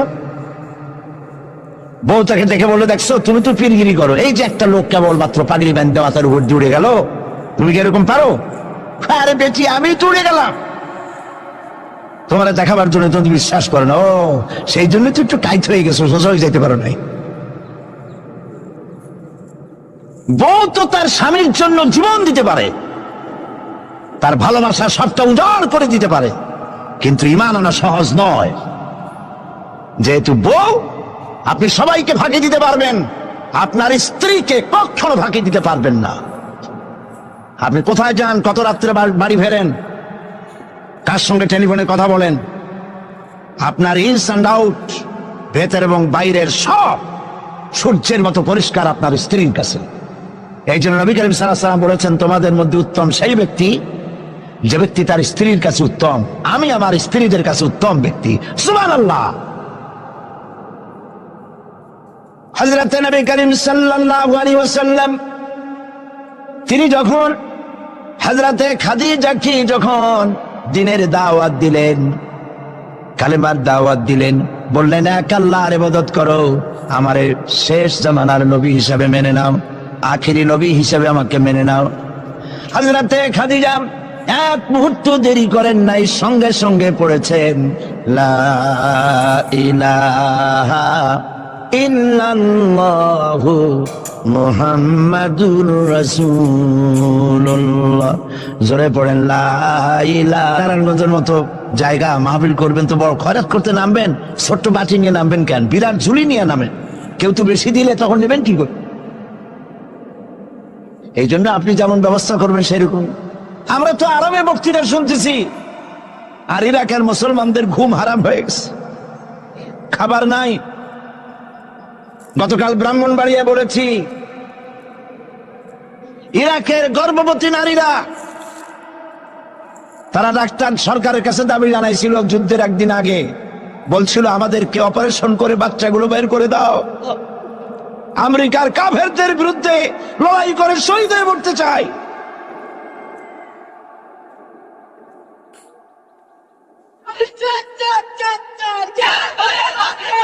আমরা কিচ্ছু করতে পারবো না, কিন্তু দোয়া করতে পারবো। কি করতে পারবো? তবে দোয়া কবুল হোক আর না হোক এই নিয়ে তাড়াহুড়ো করবেন না। অনেকে মনে করে দোয়া তো করছিলাম, আফগানের জন্য হয়েছে কি? এই জাতীয় কথা বলা ইমানের বিপরীত, ইমানের খেলাফ। আপনার দোয়া কবুল করতে আল্লাহ বাধ্য নন। ফাআলুল লিমা ইউরিদ, যা খুশি তাই করেন। সুবহানাল্লাহ বলো। এই দোয়া যে করি, এই দোয়া কবুল আজ হবে, কাল হবে, অথবা 5 বছর 10 বছর পরে হবে, অথবা কবুল যদি না হয়, শাহনশাহ রব্বুল আলামিনের দরবারে দোয়া করা হয়েছে, এজন্য আল্লাহ পাক কিয়ামতে মর্যাদা বৃদ্ধি করে দিবেন। দোয়া করতেই হবে, দোয়া ছাড়া পথ নাই। কাজে বসবেন, হাঁটাহাঁটি করা ঠিক না। হযরতে খাদিজাতুল কুবরা রাদিয়াল্লাহু তাআলা আনহা ঈমান এনে কালেমা পড়ে বললেন কি জানেন? বললেন, আবাল কাসেম, হে কাসেমের পিতা, হে কাসেমের পিতা, আমি বিগত 15টি বছর আপনার সাথে ছিলাম স্ত্রী হিসেবে। আমি আপনার মধ্যে যে আচরণ দেখেছি, যে আখলাক দেখেছি, এটা কোনো সাধারণ মানুষের হতে পারে না। আপনি অবশ্যই আল্লাহর নবী, বিন্দুমাত্র সন্দেহ আমার নাই। সুবহানাল্লাহ। প্রিয় ভাই সব, সেই নবীদের জন্য 3টি শর্তের কথা বলেছিলাম। একটা হলো ওহী, একটা মুজিজা, একটা উন্নত মানের চরিত্র। ওহী ছাড়া নবী হওয়া যায় না। এই কোরআন সর্বশেষ ওহী মুহাম্মদ সাল্লাল্লাহু আলাইহি ওয়াসাল্লামের পরে। এরপরে আল্লাহর কোন ওহী আসবে না, একটা শব্দ আসবে না পৃথিবীর মানুষের জন্য। কমপ্লিট করে দেওয়া হয়েছে। আল ইয়াউমা আকমালতু লাকুম দীনাকুম ওয়া আতমামতু আলাইকুম নি'মাতি ওয়া রাদিতু লাকুমুল ইসলাম দীনা। এটাকে কমপ্লিট করা হয়েছে আল্লাহর পক্ষ থেকে। পৃথিবীর মানুষের জন্য আর একটি শব্দ প্রয়োজন নাই। বিজ্ঞানের আবিষ্কার যত বাড়ুক, কোরআন শরীফের কিচ্ছু তাতে আসে যায় না।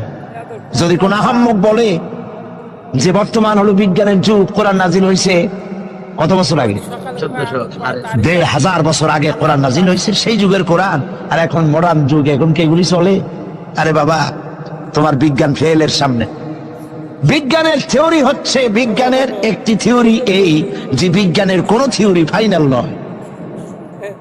আজকে এক বিজ্ঞানী এক কথা বলে, কালকে আরেকজন আরেক কথা বলে। একদিন তো ডারউইন বলেছে এই মানুষগুলো মানুষ না, সবগুলা বান্দর। ও নিজেও বান্দর। বান্দর কেন? মানুষের নাকি দেখা যায় বান্দরের মতো। আচ্ছা বলেন, বান্দর আমার মামু হয়, শিম্পাজি আমার নানা, ওরাং ওটাং দাদা, এই বলে এর মধ্যে কোনো গৌরব আছে? এর মধ্যে কোনো গৌরব আছে? কোনো গৌরব নাই। ডারউইনের গোষ্ঠী বান্দরের গোষ্ঠী হইতে পারে, কিন্তু আমরা বান্দরের গোষ্ঠী না। আমরা আসছি আদম থেকে, আদম আসছে মাটি থেকে। সুবহানাল্লাহ। ওই সময় সে বলছিল, আমি চিন্তা করছি যে কয় বোতল খাইয়া এরকম লিখতে পারে। ওই সময় সে বলছে মানুষ বান্দর জাতি। এরপরে যারা পৃথিবীতে বিজ্ঞানী, তার সমকালীনের পরপরই যারা এসছে, তারা রিসার্চ করে বলেছে এই ডারউইনের এই কথা হলো একটা বান্দরামি, এটা ঠিক না। কারণ মানুষ যদি বান্দরের জাত হয়, তাহলে বান্দর তো পৃথিবী থেকে বিলুপ্ত হয় নাই, এখনো পৃথিবীতে বহুত বান্দর আছে। এই বান্দর গুলা, আমরা তো একটা বান্দর এরকম দেখলাম না যে কোমর পর্যন্ত মানুষের মতো হয়ে গেছে। আরো কিছু ভালো করে খাওয়াইলে তাড়াতাড়ি করে মানুষ হয়ে যাবে। অর্ধেক মানুষের মতো হয়েছে, 12 মানুষের মতো হয়েছে, অথবা মানুষ এই মাত্র হয়ে গেল বান্দর থেকে লেজ খসে গেছে। এরকম হয়েছে কোথাও? কোন জিনিসের সাথে কোন জিনিসের সিমিলারিটি থাকলে এইটা ওইটার বংশের, এটা কি করে বলা যায়? তো এরকম বলেছে কেন তারা? মন যা বলেছে তাই বলেছে। ইন হুয়া ইল্লা ওয়াহয়ু ইউহা। আল্লাহ পাক বলছেন, নবী যা বলেন, কোরআনের নামে যা বলেন, সব ওহী। তিনি নফস এবং প্রবৃত্তিকে অনুসরণ করে কোনো কথা বলেন না, আমি যা বলতে পারি তাই বলেন। সুবহানাল্লাহ। সুতরাং নবী করিম সাল্লাল্লাহু আলাইহি ওয়াসাল্লামের কাছে কোরআন এসেছিল এই কারণে যে কোরআন দিয়ে তিনি একটি সমাজ বিপ্লব করবেন, তাবিজ লাগবেন, এই জন্য কোরআন আসে নাই। বোঝেন কিনা কথা? এই যে দেখুন আমার হাতে কোরআন শরীফ একটা আছে, ছাপা হয়েছে সুলেমানিয়া বুক হাউস, বাংলা বাজার, ঢাকা। কে তাদেরকে অধিকার দিল কোরআন শরীফ সেবে কোরআনের মধ্যে তাবিজের নকশা আঁকা? আল্লাহর কালামের সাথে এটা বেয়াদবি, বেহরমতি। এই জাতীয় কোরআন শরীফ বাজারে পাইলে আপনারা কিনবেন না। কোরআন শরীফ নাম্বার দিয়ে তাবিজ দেখার কোন অধিকার ইসলাম কাউকে দেয় নাই। কোরআন শরীফকে জাতির কাছে হালকা করেছে তাবিজের ব্যবসা দিয়ে। এটাকে একটা তাবিজের কিতাব বলে মনে করা হয়েছে। দেখুন সূরা ফাতিহা, এই নকশা গলায় বাঁধিয়ে রাখিলে মুক্তি পাওয়া যাইবে রোগ হইতে। সূরা মারিয়াম পেটে বাঁধিয়ে রাখলে বাচ্চা হবে তাড়াতাড়ি। সূরা ইউসুফ, এই নকশা গলার সাথে ঝুলায় রাখলে বিয়ে হবে তাড়াতাড়ি, কাঙ্ক্ষিত প্রেমিকাকে পাওয়া যাবে। এই জাতীয় আল্লাহর কালামের সাথে তামসা করেছে এরা, নাউজুবিল্লাহ বলে। তাবিজগুলো কি? কতগুলো দাগ দেওয়া, আর তার মধ্যে 573, 6072, 286, 1382 হারাম। আপনি 786 10 লক্ষ বারে যদি দেখেন, একবার বিসমিল্লাহর সমান হবে না। ইমানকে সাফ করতে হবে। কোরআন শরীফ তাবিজ দেখার জন্য আসে নাই। নবী করিম সাল্লাল্লাহু আলাইহি ওয়াসাল্লাম তাবিজ লেখেন নাই, অনুমতি দেন নাই। সাহাবায়ে কেরামের একজন সাহাবীও তাবিজ লেখেন নাই। ঝাড়ফুঁকের ব্যাপারে ইসলাম অনুমতি দিয়েছে। নবী করিম সাল্লাল্লাহু আলাইহি ওয়াসাল্লাম নিজে ঝাড়ফুঁক করেছেন, সাহাবায়ে কেরাম করেছেন। তাবিজ লিখে লিখে ধান্দাবাজি কারে কয়? বলে যে টিউবওয়েলের পানি, কুয়ার পানি, খালার পানি, বেড়ের পানি, ড্রেনের পানি, পুকুরের পানি, নদীর পানি, 7 জায়গা দিয়ে পানি আনবা। জাফরানের কালি, তারপরে কালিজিরার ছাতু, এইগুলো মিশাইয়া এরপরে দাগ দাগ দিয়ে তাবিজ লিখলো। তারপরে লেখে এক এক পাশে ইয়া জিব্রাইল, ইয়া মিকাইল, ইয়া ইসরাফিল, ইয়া জিব্রাইল, হাবিজাবি কতগুলো লিখিয়া এই জাতীয় যা খুশি আল্লাহর ফেরেশতাদের নাম লিখে গলায় ঝুলাবার কোনো মানে নাই। এগুলি করে কোরআন শরীফকে বেহুরমতি করা হয়েছে। নাউজুবিল্লাহ বলেন। বিশ্বাস করুন, কোরআন তাবিজ লেখার জন্য আসে নাই। কোরআন এসেছে ভাগ্য পরিবর্তন করার জন্য। আল্লাহ রাব্বুল আলামিন বলেন, তাহা মা আনজালনা আলাইকাল কুরআনা লিতাশকা। নবী হে, কোরআন আপনার উপর এই জন্য নাজিল করা হয় নাই যে আপনি আপনার ভাগ্য নষ্ট হয়ে যাবে, ভাগ্য বিপর্যস্ত হবে না, এই জন্য কোরআন আসে নাই। কোরআন এসেছে ভাগ্যকে সুপ্রসন্ন করার জন্য। সুবহানাল্লাহ। সেই কোরআনের সাথে সম্পর্ক করেছি তাবিজের, কোরআনের সাথে সম্পর্ক করেছি সুমা দেওয়ার, মাথায় রাখার, বুকে লাগাবার। হ্যাঁ ঠিক আছে, কোরআন শরীফ মাথায় লাগাবো না কি লাগাবো? সুমা কোরআনে দেবো না কোথায় দেবো? বুকে কোরআন লাগাবো না তা কোথায় লাগাবো? এটা ঠিক আছে, কিন্তু আপনি বলেন, আপনি ডাক্তারের কাছে গেছেন, আপনি রুগী, ডাক্তার আপনাকে প্যাথোলজিক্যাল টেস্ট করে আপনার ডিজিজ কি তা ফাইন্ড আউট করে আপনাকে দিয়ে দিল, কি দিল? প্রেসক্রিপশন। আপনি প্রেসক্রিপশন গ্লাসের ভিতরে ভিজাইয়া 41 দিন সকালে আর বিকালে পান করলেন, অথবা প্রেসক্রিপশন ভাস করে মাদুরের মধ্যে ঢুকাইয়া গলায় ঝুলাই দিলেন, অথবা প্রেসক্রিপশন সকাল বিকাল চুমা খাইলেন। রোগ ভালো হবে? রোগ ভালো হবে? যদি কেউ প্রেসক্রিপশনের সাথে কোনো রুগী যদি এই ব্যবহার করে, তাহলে সেই রুগী সম্পর্কে আপনার চিন্তা, আপনার মত, আপনার রায়, আপনার ফতোয়া কি হবে বলেন জোরে? এটা যদি আল্লাহ পাক যদি হন মহান চিকিৎসক, আর এটা যদি হয় সেই মহান চিকিৎসকের পক্ষ থেকে বিশ্ববাসীর সমগ্র রোগের জন্য মহা চিকিৎসাপত্র প্রেসক্রিপশন, তাহলে এই প্রেসক্রিপশনের সাথে যারা ওই জাতীয় ব্যবহার করে তাদেরকে কি বলবে? এবারের ফতোয়া নিজের গায়ে পড়বে। বাচ্চা বড় হইতে পারে না, মায়ের পেট থেকে বাচ্চা আসছে, সমানে এতগুলো তাবিজ ঝুলাই দিছে গলায়। বাচ্চা যদি কথা বলতে পারতো তাহলে বলতো যে আল্লাহ কি অপরাধ করছে, এর চেয়ে তো মায়ের পেটে ভালো ছিলাম, এগুলো তো জাগাইতেও পারি না। কতগুলো তাবিজ, এরপরে কালো সুতা, হলুদ সুতা, লাল সুতা করতে পাইছো? আজমির শরীফ থেকে আনছি, হারাম। পীর সাহেবদের কাছে যাওয়া হয় আর তারা ফু দিয়া সুতায় গিরে গিরে দিয়ে দেয়, হারাম। কেন সুতায় গিরে দিবেন? মুসলমান ছাগলের বাচ্চা নয় যে দড়ি দিয়ে সুতা দিয়ে আপনি বাঁধবেন। আপনাদের শরীরে যদি তাবিজ থাকে, বাড়ি যদি কারো থাকে, সব খুলে নদীতে ফেলে দেন। আলাইসাল্লাহু বিকাফিন আবদা, আল্লাহ পাক বলছেন আমি কি আমার বান্দার জন্য যথেষ্ট নই? আলাইসাল্লাহু বিকাফিন আবদা, আমি আল্লাহ আমার বান্দার জন্য যথেষ্ট নই? চিল্লায় বলেন অবশ্যই যথেষ্ট। ওয়াইজা সাআলতা ফাসআলিল্লাহ ওয়াইজা ইসতাআনতা ফাসতাইন বিল্লাহ, যা বলার এক মহান সত্তার কাছে বলো, যা চাওয়ার এক মহান সত্তার কাছে চাও। তিনি কে? তিনি হচ্ছেন আল্লাহ পাক। সুবহানাল্লাহ বলেন, সুবহানাল্লাহ। প্রিয় ভাই সব, যারা মাজারে যায়, ওই যে মাজার আছে সিলেট শাহজালালের রহমতুল্লাহ আলাইহির মাজার, আজমিরে আছে খাজা মুঈনুদ্দিন চিশতি রহমতুল্লাহ আলাইহির মাজার, বাগদাদে আছে হযরত বড় পীর মহিউদ্দিন আব্দুল কাদের জিলানী রহমতুল্লাহ আলাইহির মাজার। বাংলাদেশ থেকে লোকেরা যাদের পয়সা করিয়া আছে সব জায়গায় যায়। কেন যায়?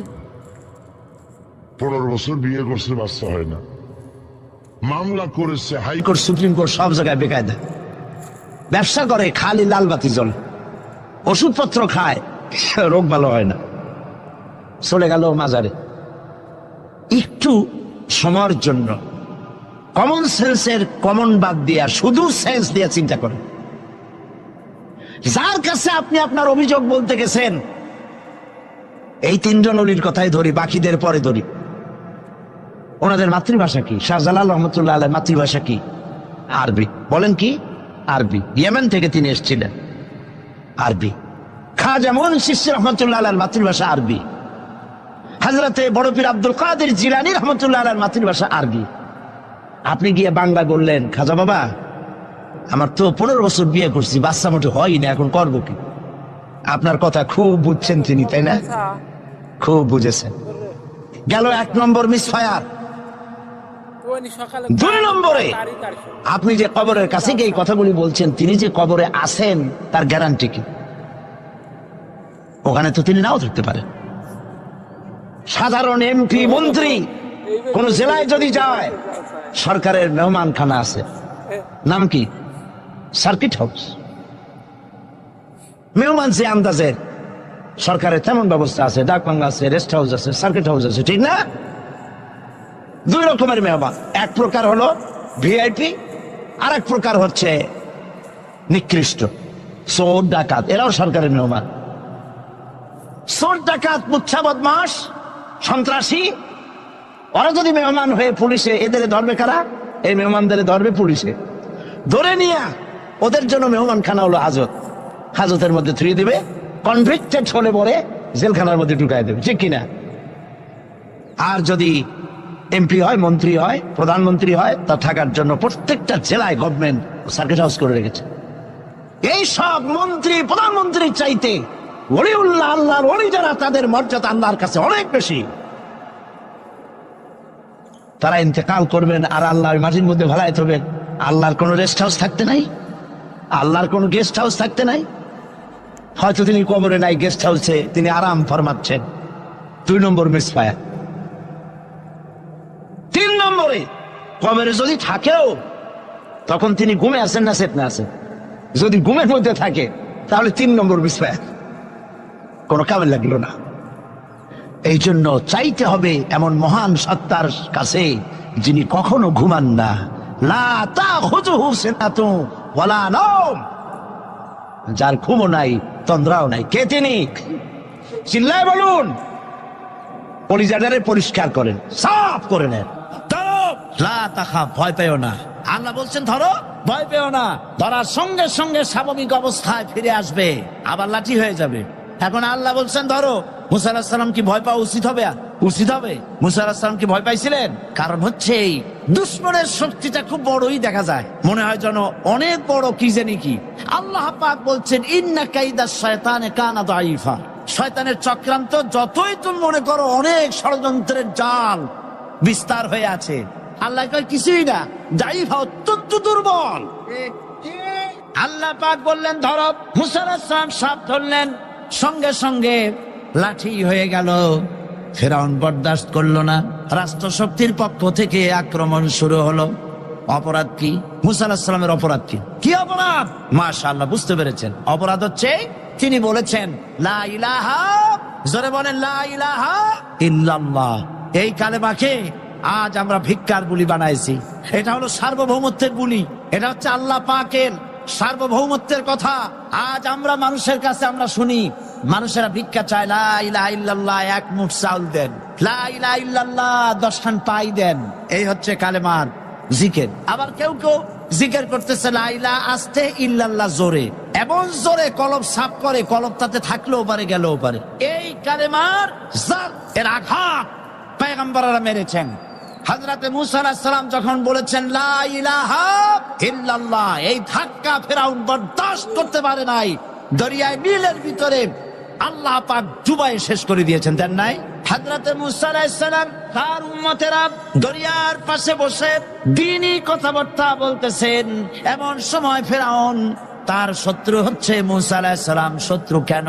মুসা কি ফেরাউনের পাকা ধানে মই দিয়েছে নাকি? বলেন আপনারা। তার হালের গরু পিটায় মারছে নাকি? অপরাধ হলো তিনি আল্লাহর জমিনে আল্লাহর আইন প্রতিষ্ঠার কথা বলেছেন। এই শুধুমাত্র এই অপরাধে ফেরাউন তার দলবল নিয়ে 3 দিক থেকে আক্রমণ করেছে। মুসা আলাইহিস সালামের উম্মতেরা ভয় পেয়ে গেছেন। তারা বলছেন ইন্না লামুদরাকুন, আমরা পাকড়াও হয়ে গেছি। 3 দিকে সারাশি আক্রমণ, 3 দিকে শত্রু, একদিকে দরিয়া, পালাবার রাস্তা আছে? হযরত মুসা আলাইহিস সালাম ভয় পেয়ে গেলেন, সারেন্ডার করলেন না। হযরত মুসা আলাইহিস সালাম বললেন কাল্লা, কখনো নয়, ভয় পাওয়ার কোনো কারণ নাই। রব্বি সায়াহদিন, অবশ্যই আমার রব আমার জন্য রাস্তা করে দিবেন, ভয় পাইও না, আমার রব রাস্তা করে দিবেন। আল্লাহ রাব্বুল আলামিন হযরত মুসা আলাইহিস সালামকে অর্ডার করলেন হাতের লাঠি দিয়া দরিয়ার উপরে আঘাত করো। হযরতে মুসা আলাইহিস সালাম দরিয়ার উপর আঘাত করলেন। রাস্তা ছিল দরকার একটার, এক বাড়িতে আল্লাহর হুকুমে লাঠি দিয়ে একটি আঘাত করার সঙ্গে সঙ্গে হযরত মুসার তার সঙ্গী সাথী দরিয়া পার হওয়ার জন্য দরিয়ার মধ্যে দিয়ে আল্লাহ 12টা রাস্তা পয়দা করে দিলেন। সে আল্লাহ আছে না নাই? এত আসতে বলেন কেন? ভয় পাওয়ার কারণ আছে। রাষ্ট্র শক্তি বাধা দিয়েছে সমস্ত নবীদেরকে। কেন? নবীদের চরিত্র খারাপ? জোরে বলেন, নবীদের চরিত্র খারাপ? নবীদের চাইতে মাসুম বেগুনাহ উন্নত চরিত্রের মানুষ আল্লাহর আকাশের নিচের জমিনের উপরে আর হয় না। তোমরা যে সব নেতাদের পিছনে দৌড়াও, অমুকের সৈনিক, নেতা নেতা করে মরো, এইসব নেতা যাদের পিছনে দৌড়াও, এই নেতাগুলি, আমি জিজ্ঞেস করি আপনাদেরকে, এই নেতাগুলি জীবনে একবারও জেনা করে নাই? এ ব্যাপারে অনুসারীরা আপনারা কি নিশ্চিত? মিথ্যা কথা জীবনেও কয় নাই, প্রতারণা করে নাই, ঠাট্টা করে নাই, বিদ্রুপ করে নাই, মদ খায় নাই, মানুষ হত্যা করে নাই। কিসের নেতা? নেতা হচ্ছেন সেই ব্যক্তি যিনি বলেছেন, ও আমার স্ত্রীরা, ও আমার সাহাবীরা, রাতের আধারে আমার মধ্যে যা আচরণ দেখতে পাও, দিনের আলোতে আমার মধ্যে যা দেখতে পাও, সবগুলি খুলে খুলে মানুষের কাছে বলে দাও। 114টি সূরার প্রত্যেকটি সূরার শিরোনামে আছে বিসমিল্লাহির রহমানির রহিম, একটা সূরায় নাই। কোন সূরা? কেন নাই? এই জন্য নাই যেহেতু এই সূরা নাজিলের সময় আল্লাহ পাক এটা বলেন নাই।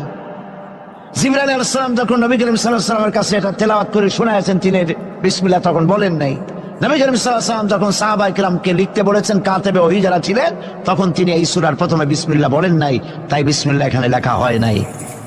তার মানে হচ্ছে কোরআন শরীফ বিন্যাস করা, এর শব্দ বিন্যাস, সূরা বিন্যাস, এর সবকিছুকে বিন্যস্ত করার দায়িত্ব ছিল আল্লাহ পাকের। সুবহানাল্লাহ। আল্লাহ রাব্বুল আলামিন কোরআনে কারীমের মধ্যে বলেছেন, ইন্না নাহনু নাযালনা যিকরা ওয়া ইন্না লাহু লাহাফিজুন। কোরআন নাজিল করেছি আমি আল্লাহ, আর এর সংরক্ষণের সবটুকুন দায়িত্ব আল্লাহ রব্বুল আলামিন নিজেই গ্রহণ করেছেন, আমি গ্রহণ করেছি। নাজিল করছি আমি, হেফাজত করব আমি। কে বলেন সবাই? আমি হেফাজত করবো এটাকে।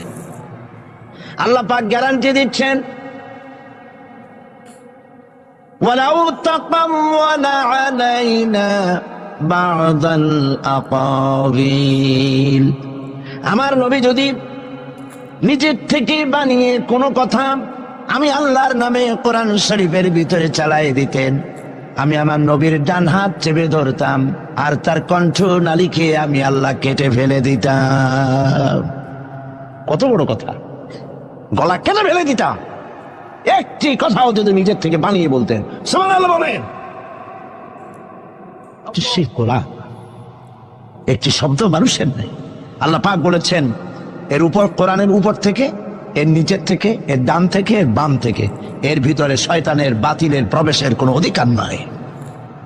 যদি থাকতো এতদিনে কত বেড়াছাড়া করতো, সেরা বেড়া করতো, উল্টো পাল্টা করিয়া সর্বনাশ করে ফেলাইতো, ঠিক কিনা? পৃথিবীতে শত শত কোটি খ্রিস্টান পৃথিবীতে আছে। খ্রিস্টানদেরকে চ্যালেঞ্জ করুন তো যে একটা বাইবেলের হাফেজ দাও আমাদেরকে। সারা পৃথিবীতে একটা হাফেজ চাই, বাইবেল মুখস্থ করছে, পাওয়া যাবে? যাবে না। হিন্দুদেরকে চ্যালেঞ্জ করে, কত কোটি হিন্দু আছে তোমাদের, বেদ তোমাদের ধর্মগ্রন্থ, বেদ মুখস্থ করছে, এরকমটা হাফেজ দাও, পারবে দিতে? পারবেন। মহান আল্লাহ রাব্বুল আলামিন কোরআনে কারীমকে হেফাজত করেছেন।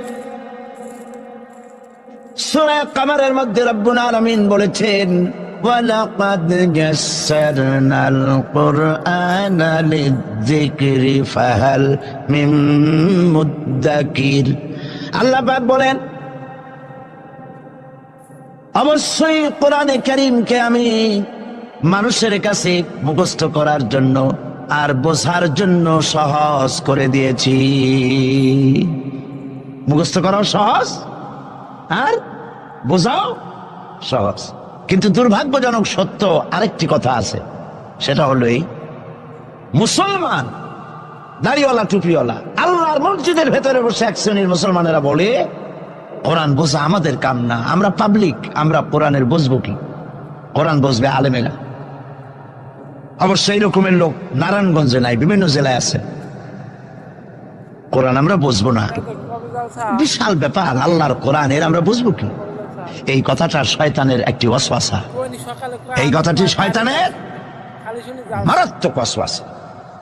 আল্লাহ খান কোরআন দিয়েছেন খালি মৌলানা মৌলবীদের বুঝাবার জন্য, আর কেউ এটা বুঝবে না। আল্লাহ পাক বলছেন আমি মানুষের জন্য কোরআন বোঝা সহজ করেছি, চেষ্টা করো, বুঝতে চেষ্টা করো। কোরআন শরীফ দুইটা জিনিস, একদিকে বোঝা সহজ, মুখস্থ করাও সহজ। আমার কাছে হাফেজ আমি পেয়েছি 8 বছরের বাচ্চা কোরআন শরীফ মুখস্থ করছে। আজকে পত্রিকা দেখলাম একটা ছোট্ট মেয়ের ছবি, 7 বছরে কোরআন শরীফ মুখস্থ করেছে, কোন মৌলানা সাহেবের ছেলে, তার মাও হাফেজ, বাবাও হাফেজ। 7 বছরের ছোট্ট বাচ্চা 30 পারা করেছে। আপনি কি মনে করেন, পাগলামি মনে করেন এত বড় কোরআন শরীফ মুখস্থ করা? 7 বছরের বাচ্চা কোরআন মুখস্থ করছে। আমার কাছে মনে হলো যেন আটলান্টিক মহাসাগর আল্লাহ ঝিনুকের মধ্যে ঢুকাই দিছে। এই যে শরফুদ্দিন খলিফা নাকি একটা ছোট্ট বাচ্চার একটা ক্যাসেট বেরিয়েছে না, তানজানিয়া। লোকেরা বলে, খুব আশ্চর্য হয়ে যায় যে কেউ কেউ তো বলে যে এগুলি কম্পিউটার দিয়ে বানাইছে। যারা আল্লাহর কুদরত বিশ্বাস করে না তারা এরকম বলে। লোকেরা আশ্চর্য হয়ে যায়, এত রকম ছোট ছেলে কোরআন শরীফ মুখস্থ করলো কেমনে? বয়স তার 4 বছর। আসলে বয়স 4 বছর না, আমি আজ থেকে 4 বছর আগেই তার ক্যাসেট দেখেছি লন্ডনে। তাহলে হইতেই পারে, আল্লাহ পাক যদি ইচ্ছা করেন করতেই পারে। চিন্তা করে দেখেন না, একটা লোক 40 বছর পর্যন্ত লেখাপড়া জান, লিখতেও পারেন না, পড়তেও পারেন না, নামও সই করতে পারেন না, কোন রাজনৈতিক ব্যক্তিদের সাথে ওঠা বসা করেন নাই, কোন কবি সাহিত্যিক সাহিত্যিকদের সাথে ওঠা বসা করেননি। সেই লোকটি 40 বছর পর এমন কথা বললেন রাজনীতির কথা, দুনিয়ার সব রাজনীতি ফেল হয়ে গেল। অর্থনীতির ব্যাপারে, সমাজনীতির ব্যাপারে এমন সব কথা বললেন, দুনিয়া ফেল। 40 বছর যিনি লেখা জানেন না, পড়া জানেন না, লিখতে জানেন না, পড়তে জানেন না, কে তিনি? সাল্লাল্লাহু আলাইহি সাল্লাম। তো আল্লাহ পাক কেন পারবেন না? মরা গাছ দিয়ে ফুল ফুটাই দিতে পারেন, মরুভূমির ভিতরে পানির প্রস্রবণ ঘটিয়ে দিতে পারেন, আমিরকে ফকির করতে পারেন, ফকিরকে আমির করতে পারেন। এই তো আল্লাহ। যালিকুমুল্লাহু রাব্বুকুম, ইনি হচ্ছেন তোমার আমার রব। সুবহানাল্লাহ ওয়া বিহামদিহি। কোরআনে কারীমকে একদিকে মুখস্থ করা সহজ, আর মুখস্থ করার জন্য একটি সিস্টেম কোরআন শরীফের মধ্যে আছে, চিন্তা করলে যেগুলি পাওয়া যায়। সেটা হলো এই যে কোরআন যদি কেউ তাড়াতাড়ি পড়ে মনে হবে যেন প্রবন্ধ পড়তেছি, আর যদি থেমে থেমে পড়ে তাহলে মনে হবে যেন কবিতা পড়তেছি। সুবহানাল্লাহ। প্রত্যেকটা লাইনে লাইনে মিল, ছন্দের আকারে কোরআন শরীফ পৃথিবীর সমস্ত সাহিত্যে মানকে ছাড়িয়ে এত উপরে গিয়েছে যেই মান পর্যন্ত পৃথিবীর কোন সাহিত্য কিয়ামত পর্যন্ত পৌঁছতে পারবে না। এর ফাসাহাত, এর বালাগাত, কোরআন শরীফের সাহিত্যিক মান চিরকালের জন্য কালজয়ী, এর পাশেও কেউ দাঁড়াইতে পারবে না। সুবহানাল্লাহ। কি পাগল ছাগল হাবিজাবি নবীয়তের দাবি করে। আচ্ছা, নবীর দাবি করলে তো তার কাছে ওহী আসতে হবে। এই যে ছাগল পাগল যেগুলা নবীর দাবি করলো, নবী করিম সাল্লাল্লাহু আলাইহি ওয়াসাল্লাম ইন্তেকালের পরে 30 জন মিথ্যাবাদী নবুয়তের দাবি করবে, ঠিক না? তো নবী হইতে হইলে 3টা শর্ত লাগে। একটা হলো ওহী আসতে হবে, মুজিজা থাকতে হবে, আর চরিত্র। নবীর কপালে লেখা থাকে না যে উনি নবী, বুকের উপরেও লেখা থাকে না যিনি নবী। চরিত্র দিয়েই প্রমাণ হয় ইনি কোন সাধারণ মানুষ নন, ইনি আল্লাহর নবী। সুবহানাল্লাহ। তাই তো হযরতে নবী করিম সাল্লাল্লাহু আলাইহি ওয়াসাল্লাম যখন হযরত খাদিজা রাদিয়াল্লাহু তাআলা আনহার কাছে যখন দ্বীনের দাওয়াত দিলেন, কালেমার দাওয়াত দিলেন, 1 সেকেন্ডও তিনি দেরি করেন নাই। চিন্তা করেন না,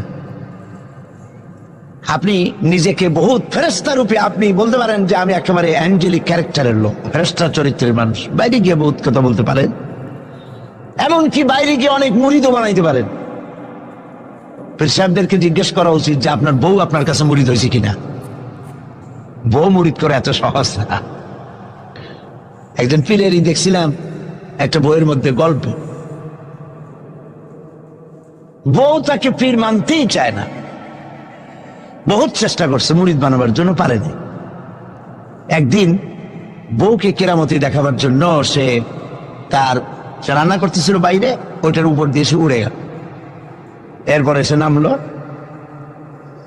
বউ তাকে দেখে বললো, দেখছো তুমি তো পীরগিরি করো, এই যে একটা লোক কেবলমাত্র পাগড়ি বাঁধতে মাথার উপর দিয়ে উড়ে গেল, তুমি কি এরকম পারো? আরে বেটি, আমি তো উড়ে গেলাম, তোমার দেখাবার জন্য তুমি বিশ্বাস করো না। ও, সেই জন্য তো একটু টাইট হয়ে গেছো, সোজা হয়ে যেতে পারো নাই। বউ তো তার স্বামীর জন্য জীবন দিতে পারে, তার ভালোবাসা সবটা উজাড় করে দিতে পারে, কিন্তু ঈমান আনা সহজ নয়। যেহেতু বউ, আপনি সবাইকে ফাঁকি দিতে পারবেন, আপনার স্ত্রীকে কখনো ফাঁকি দিতে পারবেন না। আপনি কোথায় যান, কত রাত্রে বাড়ি ফেরেন, কার সঙ্গে টেলিফোনে কথা বলেন, আপনার ইনস অ্যান্ড আউট, ভেতর এবং বাইরের সব সূর্যের মতো পরিষ্কার আপনার স্ত্রীর কাছে। এই জন্য নবী করিম সাল্লাল্লাহু আলাইহি ওয়াসাল্লাম বলেছেন, তোমাদের মধ্যে উত্তম সেই ব্যক্তি যে ব্যক্তি তার স্ত্রীর কাছে উত্তম। আমি আমার স্ত্রীদের কাছে উত্তম ব্যক্তি। সুবহানাল্লাহ। হযরত নবী করিম সাল্লাল্লাহু আলাইহি ওয়াসাল্লাম তিনি যখন হযরতে খাদিজাকে যখন দ্বীনের দাওয়াত দিলেন, কালেমার দাওয়াত দিলেন, বললেন এক আল্লাহর ইবাদত করো, আমারে শেষ জামানার নবী হিসাবে মেনে নাও, আখেরি নবী হিসাবে আমাকে মেনে নাও।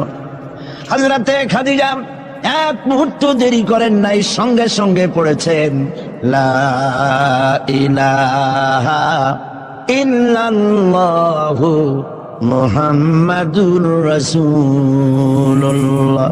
জোরে পড়েন লা ইলাহা। নারায়ণগঞ্জের মতো জায়গা মাহফিল করবেন তো বড় খয়রাত করতে নামবেন, ছোট্ট বাটি নিয়ে নামবেন কেন? বিরাট ঝুলি নিয়ে নামেন। কেউ তো বেশি দিলে তখন নেবেন কি করে? এই জন্য আপনি যেমন ব্যবস্থা করবেন সেরকম। আমরা তো আরামে বক্তৃতা শুনতেছি, আর ইরাকের মুসলমানদের ঘুম হারাম হয়ে গেছে, খাবার নাই। গতকাল ব্রাহ্মণবাড়িয়া বলেছি, ইরাকের গর্ভবতী নারীরা,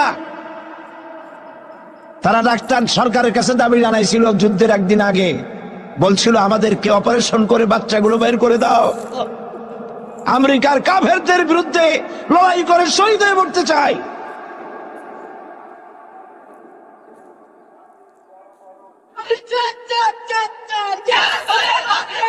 আমরা কিচ্ছু করতে পারবো না, কিন্তু দোয়া করতে পারবো। কি করতে পারবো? তবে দোয়া কবুল হোক আর না হোক এই নিয়ে তাড়াহুড়ো করবেন না। অনেকে মনে করে দোয়া তো করছিলাম, আফগানের জন্য হয়েছে কি? এই জাতীয় কথা বলা ইমানের বিপরীত, ইমানের খেলাফ। আপনার দোয়া কবুল করতে আল্লাহ বাধ্য নন। ফাআলুল লিমা ইউরিদ, যা খুশি তাই করেন। সুবহানাল্লাহ বলো।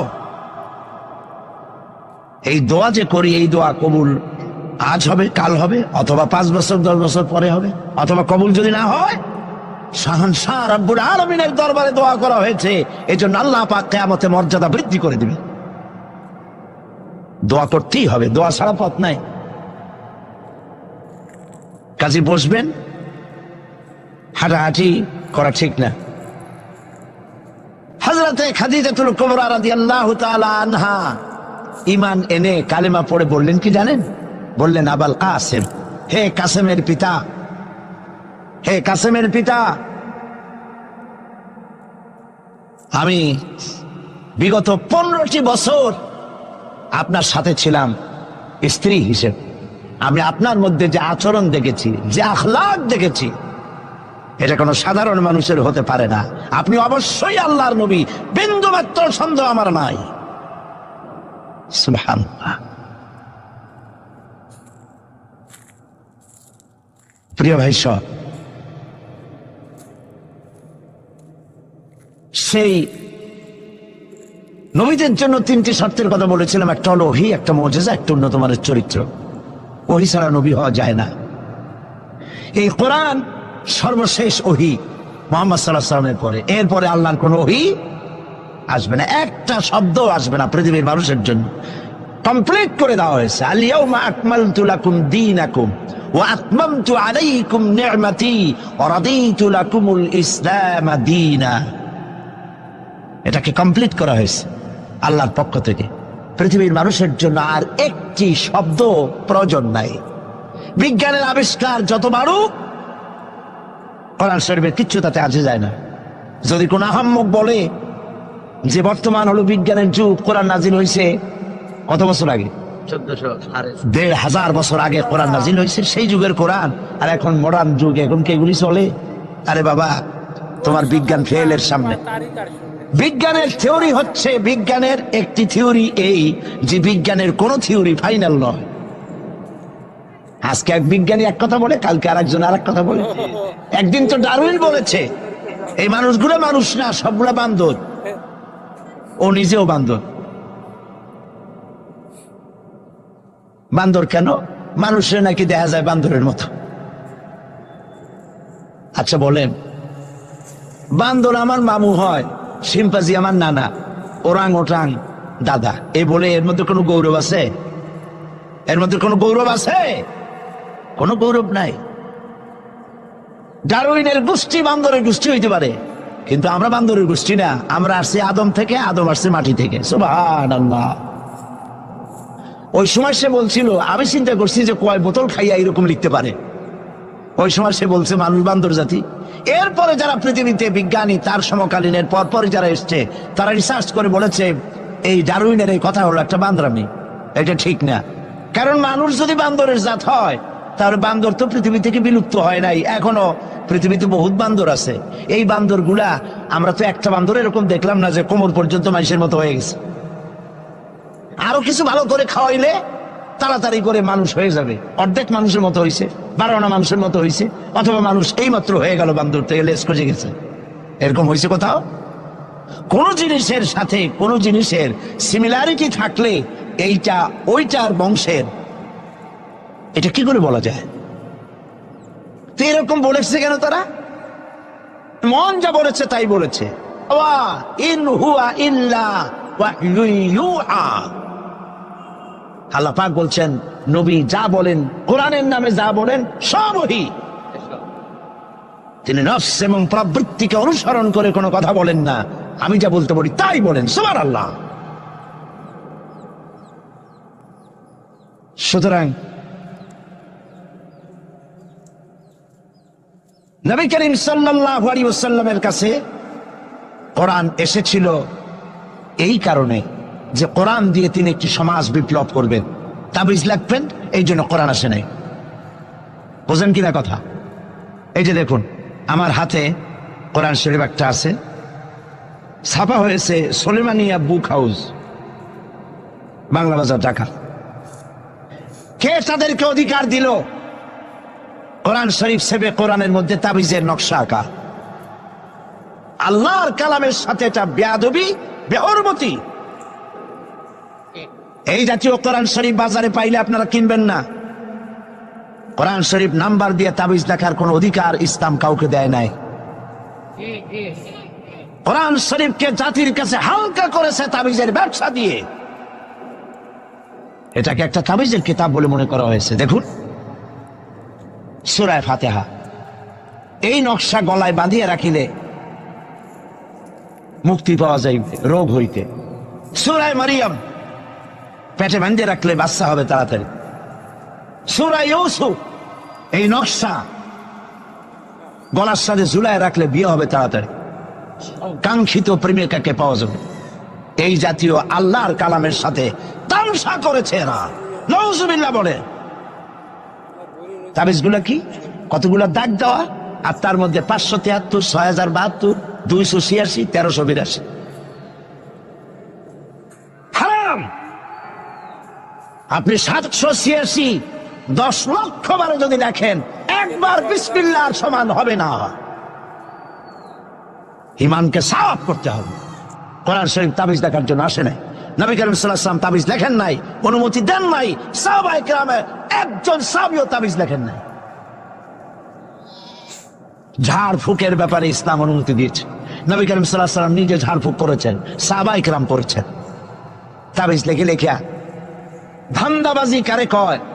বলে যে টিউবওয়েলের পানি, কুয়ার পানি, খালার পানি, বেড়ের পানি, ড্রেনের পানি, পুকুরের পানি, নদীর পানি, 7 জায়গা দিয়ে পানি আনবা। জাফরানের কালি, তারপরে কালিজিরার ছাতু, এইগুলো মিশাইয়া এরপরে দাগ দাগ দিয়ে তাবিজ লিখলো। তারপরে লেখে এক এক পাশে ইয়া জিব্রাইল, ইয়া মিকাইল, ইয়া ইসরাফিল, ইয়া জিব্রাইল, হাবিজাবি কতগুলো লিখিয়া এই জাতীয় যা খুশি আল্লাহর ফেরেশতাদের নাম লিখে গলায় ঝুলাবার কোনো মানে নাই। এগুলি করে কোরআন শরীফকে বেহুরমতি করা হয়েছে। নাউজুবিল্লাহ বলেন। বিশ্বাস করুন, কোরআন তাবিজ লেখার জন্য আসে নাই। কোরআন এসেছে ভাগ্য পরিবর্তন করার জন্য। আল্লাহ রাব্বুল আলামিন বলেন, তাহা মা আনজালনা আলাইকাল কুরআনা লিতাশকা। নবী হে, কোরআন আপনার উপর এই জন্য নাজিল করা হয় নাই যে আপনি আপনার ভাগ্য নষ্ট হয়ে যাবে, ভাগ্য বিপর্যস্ত হবে না, এই জন্য কোরআন আসে নাই। কোরআন এসেছে ভাগ্যকে সুপ্রসন্ন করার জন্য। সুবহানাল্লাহ। সেই কোরআনের সাথে সম্পর্ক করেছি তাবিজের, কোরআনের সাথে সম্পর্ক করেছি সুমা দেওয়ার, মাথায় রাখার, বুকে লাগাবার। হ্যাঁ ঠিক আছে, কোরআন শরীফ মাথায় লাগাবো না কি লাগাবো? সুমা কোরআনে দেবো না কোথায় দেবো? বুকে কোরআন লাগাবো না তা কোথায় লাগাবো? এটা ঠিক আছে, কিন্তু আপনি বলেন, আপনি ডাক্তারের কাছে গেছেন, আপনি রুগী, ডাক্তার আপনাকে প্যাথোলজিক্যাল টেস্ট করে আপনার ডিজিজ কি তা ফাইন্ড আউট করে আপনাকে দিয়ে দিল, কি দিল? প্রেসক্রিপশন। আপনি প্রেসক্রিপশন গ্লাসের ভিতরে ভিজাইয়া 41 দিন সকালে আর বিকালে পান করলেন, অথবা প্রেসক্রিপশন ভাস করে মাদুরের মধ্যে ঢুকাইয়া গলায় ঝুলাই দিলেন, অথবা প্রেসক্রিপশন সকাল বিকাল চুমা খাইলে, রোগ ভালো হবে? রোগ ভালো হবে? যদি কেউ প্রেসক্রিপশনের সাথে কোনো রুগী যদি এই ব্যবহার করে, তাহলে সেই রুগী সম্পর্কে আপনার চিন্তা, আপনার মত, আপনার রায়, আপনার ফতোয়া কি হবে বলেন? বলেন জোরে। এটা যদি আল্লাহ পাক যদি হন মহান চিকিৎসক, আর এটা যদি হয় সেই মহান চিকিৎসকের পক্ষ থেকে বিশ্ববাসীর সমগ্র রোগের জন্য মহা চিকিৎসাপত্র প্রেসক্রিপশন, তাহলে এই প্রেসক্রিপশনের সাথে যারা ওই জাতীয় ব্যবহার করে তাদেরকে কি বলবে? এবারের ফতোয়া নিজের গায়ে পড়বে।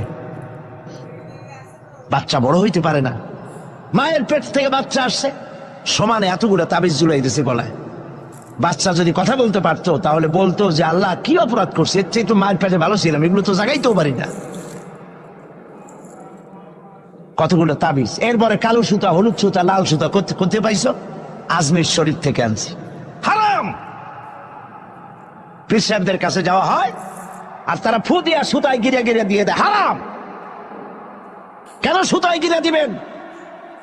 মুসলমান ছাগলের বাচ্চা নয় যে দড়ি দিয়ে সুতা দিয়ে আপনি বাঁধবেন। আপনাদের শরীরে যদি তোর কলিজার টুকরা সন্তান, আমি স্বপ্নে দেখেছি যেন আমি তোমাকে জবাও করতেছি, তোমার রায় কি, তোমার মত কি, আমারে শোনাও। ছেলে পয়গম্বর, ছেলে তার জবাবে বললেন, ইয়া আবাতি ফাআল মা তু'মার সাতাজিদুনি ইনশাআল্লাহু বিনাস সাবিরিন। হে আমার আব্বাজান, আপনি যে ব্যাপারে স্বপ্নের ভিতরে আদিষ্ট হয়েছেন আপনি তা কার্যকরী করুন। আমাকে এতটুকু অধৈর্যের মধ্যে পাবেন না, আমাকে ধৈর্যশীলদের মধ্যে পাবেন। আমারে আপনি আল্লাহর হুকুম পালন করেন। আল্লাহ পাক শোনাচ্ছেন, ফালাম্মা আসলামা ওয়া তাল্লাহু লিল জাবিন। পিতা পুত্র দুজনই রাজি হয়ে গেল। পিতা তার ছেলেকে কাঁধ করে গলার উপরে ছুরি ধরেছেন। আল্লাহ রাব্বুল আলামিন ইসমাইল জবাই হোক এটা আল্লাহ চান নাই, আল্লাহ চেয়েছেন পরীক্ষা করতে। পরীক্ষায় ইব্রাহিম পাস হয়ে গেলেন।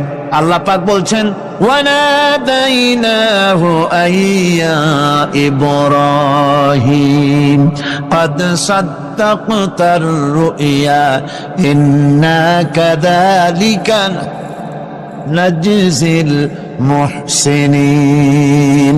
আমি ইব্রাহিমকে ডেকে বললাম, ইব্রাহিম তুমি তোমার স্বপ্নকে বাস্তবে রূপ দিয়েছো, আর এভাবেই করি আমি মুহসিনিনদেরকে পুরস্কৃত করে থাকি। আল্লাহ পাক খুশি হলেন। আল্লাহ পাক বললেন, ইন্না হাযা লাবালাউল মুবিন। নিঃসন্দেহে এটি একটি বিরাট পরীক্ষা ছিল, ঠিক কি না গণ? আল্লাহ নিজে বলছেন এটা একটি বিরাট পরীক্ষা, আজিম ইমতিহান। সে ইমতিহানে তিনি পাশ করলেন। পরীক্ষায় উত্তীর্ণ হওয়ার জন্য রব্বুল আলামিন পুরস্কার দিয়া দিলেন। আল্লাহ পাক বললেন, সালামুন আলা ইব্রাহিম। পড়েন সবাই, সালামুন আলা ইব্রাহিম। ইব্রাহিমের প্রতি আল্লাহ পাক বললেন, ইব্রাহিমের প্রতি সালাম রইল। সুবহানাল্লাহি ওয়া বিহামদিহি। ইবাদত এর আনুগত্যের এই উৎকৃষ্ট দৃষ্টান্ত স্থাপনের পর আল্লাহ পাক তার গোটা বিশ্বের মুসলমানদেরকে কিয়ামত পর্যন্ত ইব্রাহিম আলাইহিস সালামকে জাতির পিতা বানায়া দিলে। সুবহানাল্লাহ, কইতে ইচ্ছা করে না? এরকমের পরীক্ষা কোন পিতারা দিতে পারছে নাকি? গোটা বিশ্বের সমস্ত মানব মণ্ডলীর জন্য আল্লাহ পাক ইব্রাহিম আলাইহিস সালামকে কিয়ামত পর্যন্ত জাতির পিতা হিসাবে ঘোষণা করেছেন। সুবহানাল্লাহ। মিল্লাতা বিকুম ইব্রাহিম হুয়া সাম্মাকুমুল মুসলিমিন। তোমরা তোমাদের পিতা ইব্রাহিমের মিল্লাতের উপর প্রতিষ্ঠিত হও। আল্লাহ পাক বলছেন, তোমাদের পিতা ইব্রাহিমের মিল্লাতের উপর প্রতিষ্ঠিত হও, আর আল্লাহ তোমাদের নাম রেখেছে মুসলমান। তোমরা হচ্ছে মুসলমান। আমাদের পরিচয়, ওই যে পরিচয়ের কথা আগে হয়ে গেছে, আমাদের পরিচয় আমরা মুসলমান। আমাদের পরিচয় কি? মুসলমান। এটা প্রথম পরিচয়। ইবাদতের পূর্ণাঙ্গ মাপকাঠি হিসেবে আল্লাহ পাক হযরত ইব্রাহিম আলাইহিস সালামকে দুনিয়াবাসীর সামনে পেশ করেছেন। কোরআন বলছে, ইহুদি এবং খ্রিস্টানেরা মুসলমানদেরকে বিভ্রান্ত করতে চায়। তারা বলে, ওয়াকালু কুনু হুদান আও নাসারা واهتدوا قل بل ملة إبراهيم حنيفا وما كان من المشركين ইহুদিরা বলে ইহুদি হও তবেই তোমরা সঠিক পথ পাবা, খ্রিস্টানের বলে খ্রিস্টান হও তবেই তোমরা সঠিক পথ প্রাপ্ত হবে। আল্লাহ পাক বলছেন এদের সকলকে বলে দাও বরং তোমরা সব পরিত্যাগ করে মিল্লাতে ইব্রাহিমের ভিতরে শামিল হয়ে যাও। এটাই মুক্তির পথ, এটাই নাজাতের পথ, এটাই আল্লাহর পথ। সুবহানাল্লাহি ওয়া বিহামদিহি। এমনকি রাসূল কারীম সাল্লাল্লাহু আলাইহি ওয়াসাল্লামকে আল্লাহ পাক বলেছেন আনিত্তাবি মিল্লাতা ইব্রাহিম হানিফা, চারদিক থেকে মুখ ফিরিয়ে এনে মিল্লাতে ইব্রাহিমের ভিতরে শামিল হয়ে যাও, তারই অনুসরণ করো। রাসূল কারীম সাল্লাল্লাহু আলাইহি ওয়াসাল্লাম ইবাদত বা আনুগত্যের সর্বোৎকৃষ্ট নমুনা হওয়ার কারণে ইব্রাহিম আলাইহিস সালাম সম্পর্কে হুজুর বলেছেন ইন্না ইব্রাহিমা খায়রুল বারিয়া, রাওয়াহু মুসলিম। হুজুর সাল্লাল্লাহু আলাইহি ওয়াসাল্লাম বলেছেন ইব্রাহিম হচ্ছেন জগতের সর্বোত্তম ব্যক্তি। সুবহানাল্লাহি ওয়া বিহামদিহি। সুতরাং আমাদেরকে ইবাদতের নমুনা হিসেবে ইব্রাহিম আলাইহিস সালামকেও মানদণ্ড হিসেবে দেখতে হবে যে কিভাবে তিনি সারেন্ডার করেছিলেন আল্লাহ পাকের দরবারে। এখন আমি আপনাদের সামনে বলতে চাই, মানুষের জীবনে সবচাইতে বড় দুটি চাহিদা আছে, একটা হচ্ছে খাদ্য আর একটা হচ্ছে নিরাপত্তা। একটা খাদ্য আর একটা কি নিরাপত্তা। পেট ভরে খাইতে চাই আর চোর ডাকাতের উপদ্রব থেকে নিরাপত্তা পেতে চাই। আইন শৃঙ্খলা পরিস্থিতির উপরে যখন পার্লামেন্টে আলোচনা হচ্ছিল আমি তখন বলেছি মাননীয় স্পিকার, আমার দেশের সাধারণ ভোটারদের বড় কোনো আশা আকাঙ্ক্ষা নাই। তারা কোনোদিন বলে না যে আমাদের গুলশানে বাড়ি দিতে হবে সকলের, আমাদেরকে মঙ্গল গ্রহে অফিস বানায় দিতে হবে, বাসেরও গাড়ি দিতে হবে, এগুলি তারা দাবি করে না। যারা ভোট দেয় কষ্ট করে মিছিল করে, এই সাধারণ জনগণের দাবি হচ্ছে মিনিমাম দাবি, খুবই কম। তাদের দাবি হলো মোটা সুতার কাপড় চাই ইজ্জত ঢাকার জন্য, পেট ভরে খেতে চাই, পোলাও কোরমা বিরিয়ানির দরকার নাই, আর আশ্রয়ের জন্য ছোট্ট একটু ঘর চাই, চোর ডাকাতের উপদ্রব থেকে নিরাপত্তা চাই। কথা ঠিক কিনা? আমি বললাম স্পিকার সাহেব, আজ পর্যন্ত যতগুলি গভর্নমেন্ট এসেছে বাংলাদেশে, প্রত্যেকটি গভর্নমেন্ট আমার দেশের জনগণের এই ন্যূনতম দাবি, এই আশা পূরণ করতে ব্যর্থতার পরিচয় দিয়েছে। কেউ পারে নাই। যারাই গেছে তারাই তাদের নিজেদের আখের গোছাবার চেষ্টা করেছেন। সব নিজেকে নিয়ে ব্যস্ত, নিজের লোকদের নিয়ে ব্যস্ত, জনগণ নিয়ে চিন্তা নাই। একজন মানুষ যদি রাতের বেলায় তার বিবিকে ডাকে প্রথম বউ, প্রথম প্রিয়া, রাত 12টার সময় স্বামী ডাকতে চাই I love you, I love you, দুখুলুল বাব উখরুজুহা মিনাল বাইদে, বউ মনে করবে আমার প্রাণের স্বামী এসেছে, দরজাটা খুলে দেবে কিনা। তারপরের দিন রাত 12:30টার সময় বলছে প্রিয়া সকিনা দরজা খোলো। সকিনা চোখ কচলাত করতে বলবি এত। তারপরের দিন যদি রাত 1টার সময় এসে বলে ও আমার সকিনা আই লাভ ইউ, দরজা খোল, সকিনা চোখ দেখাবে না ভালোবাসবে? চোখ দেখাবে।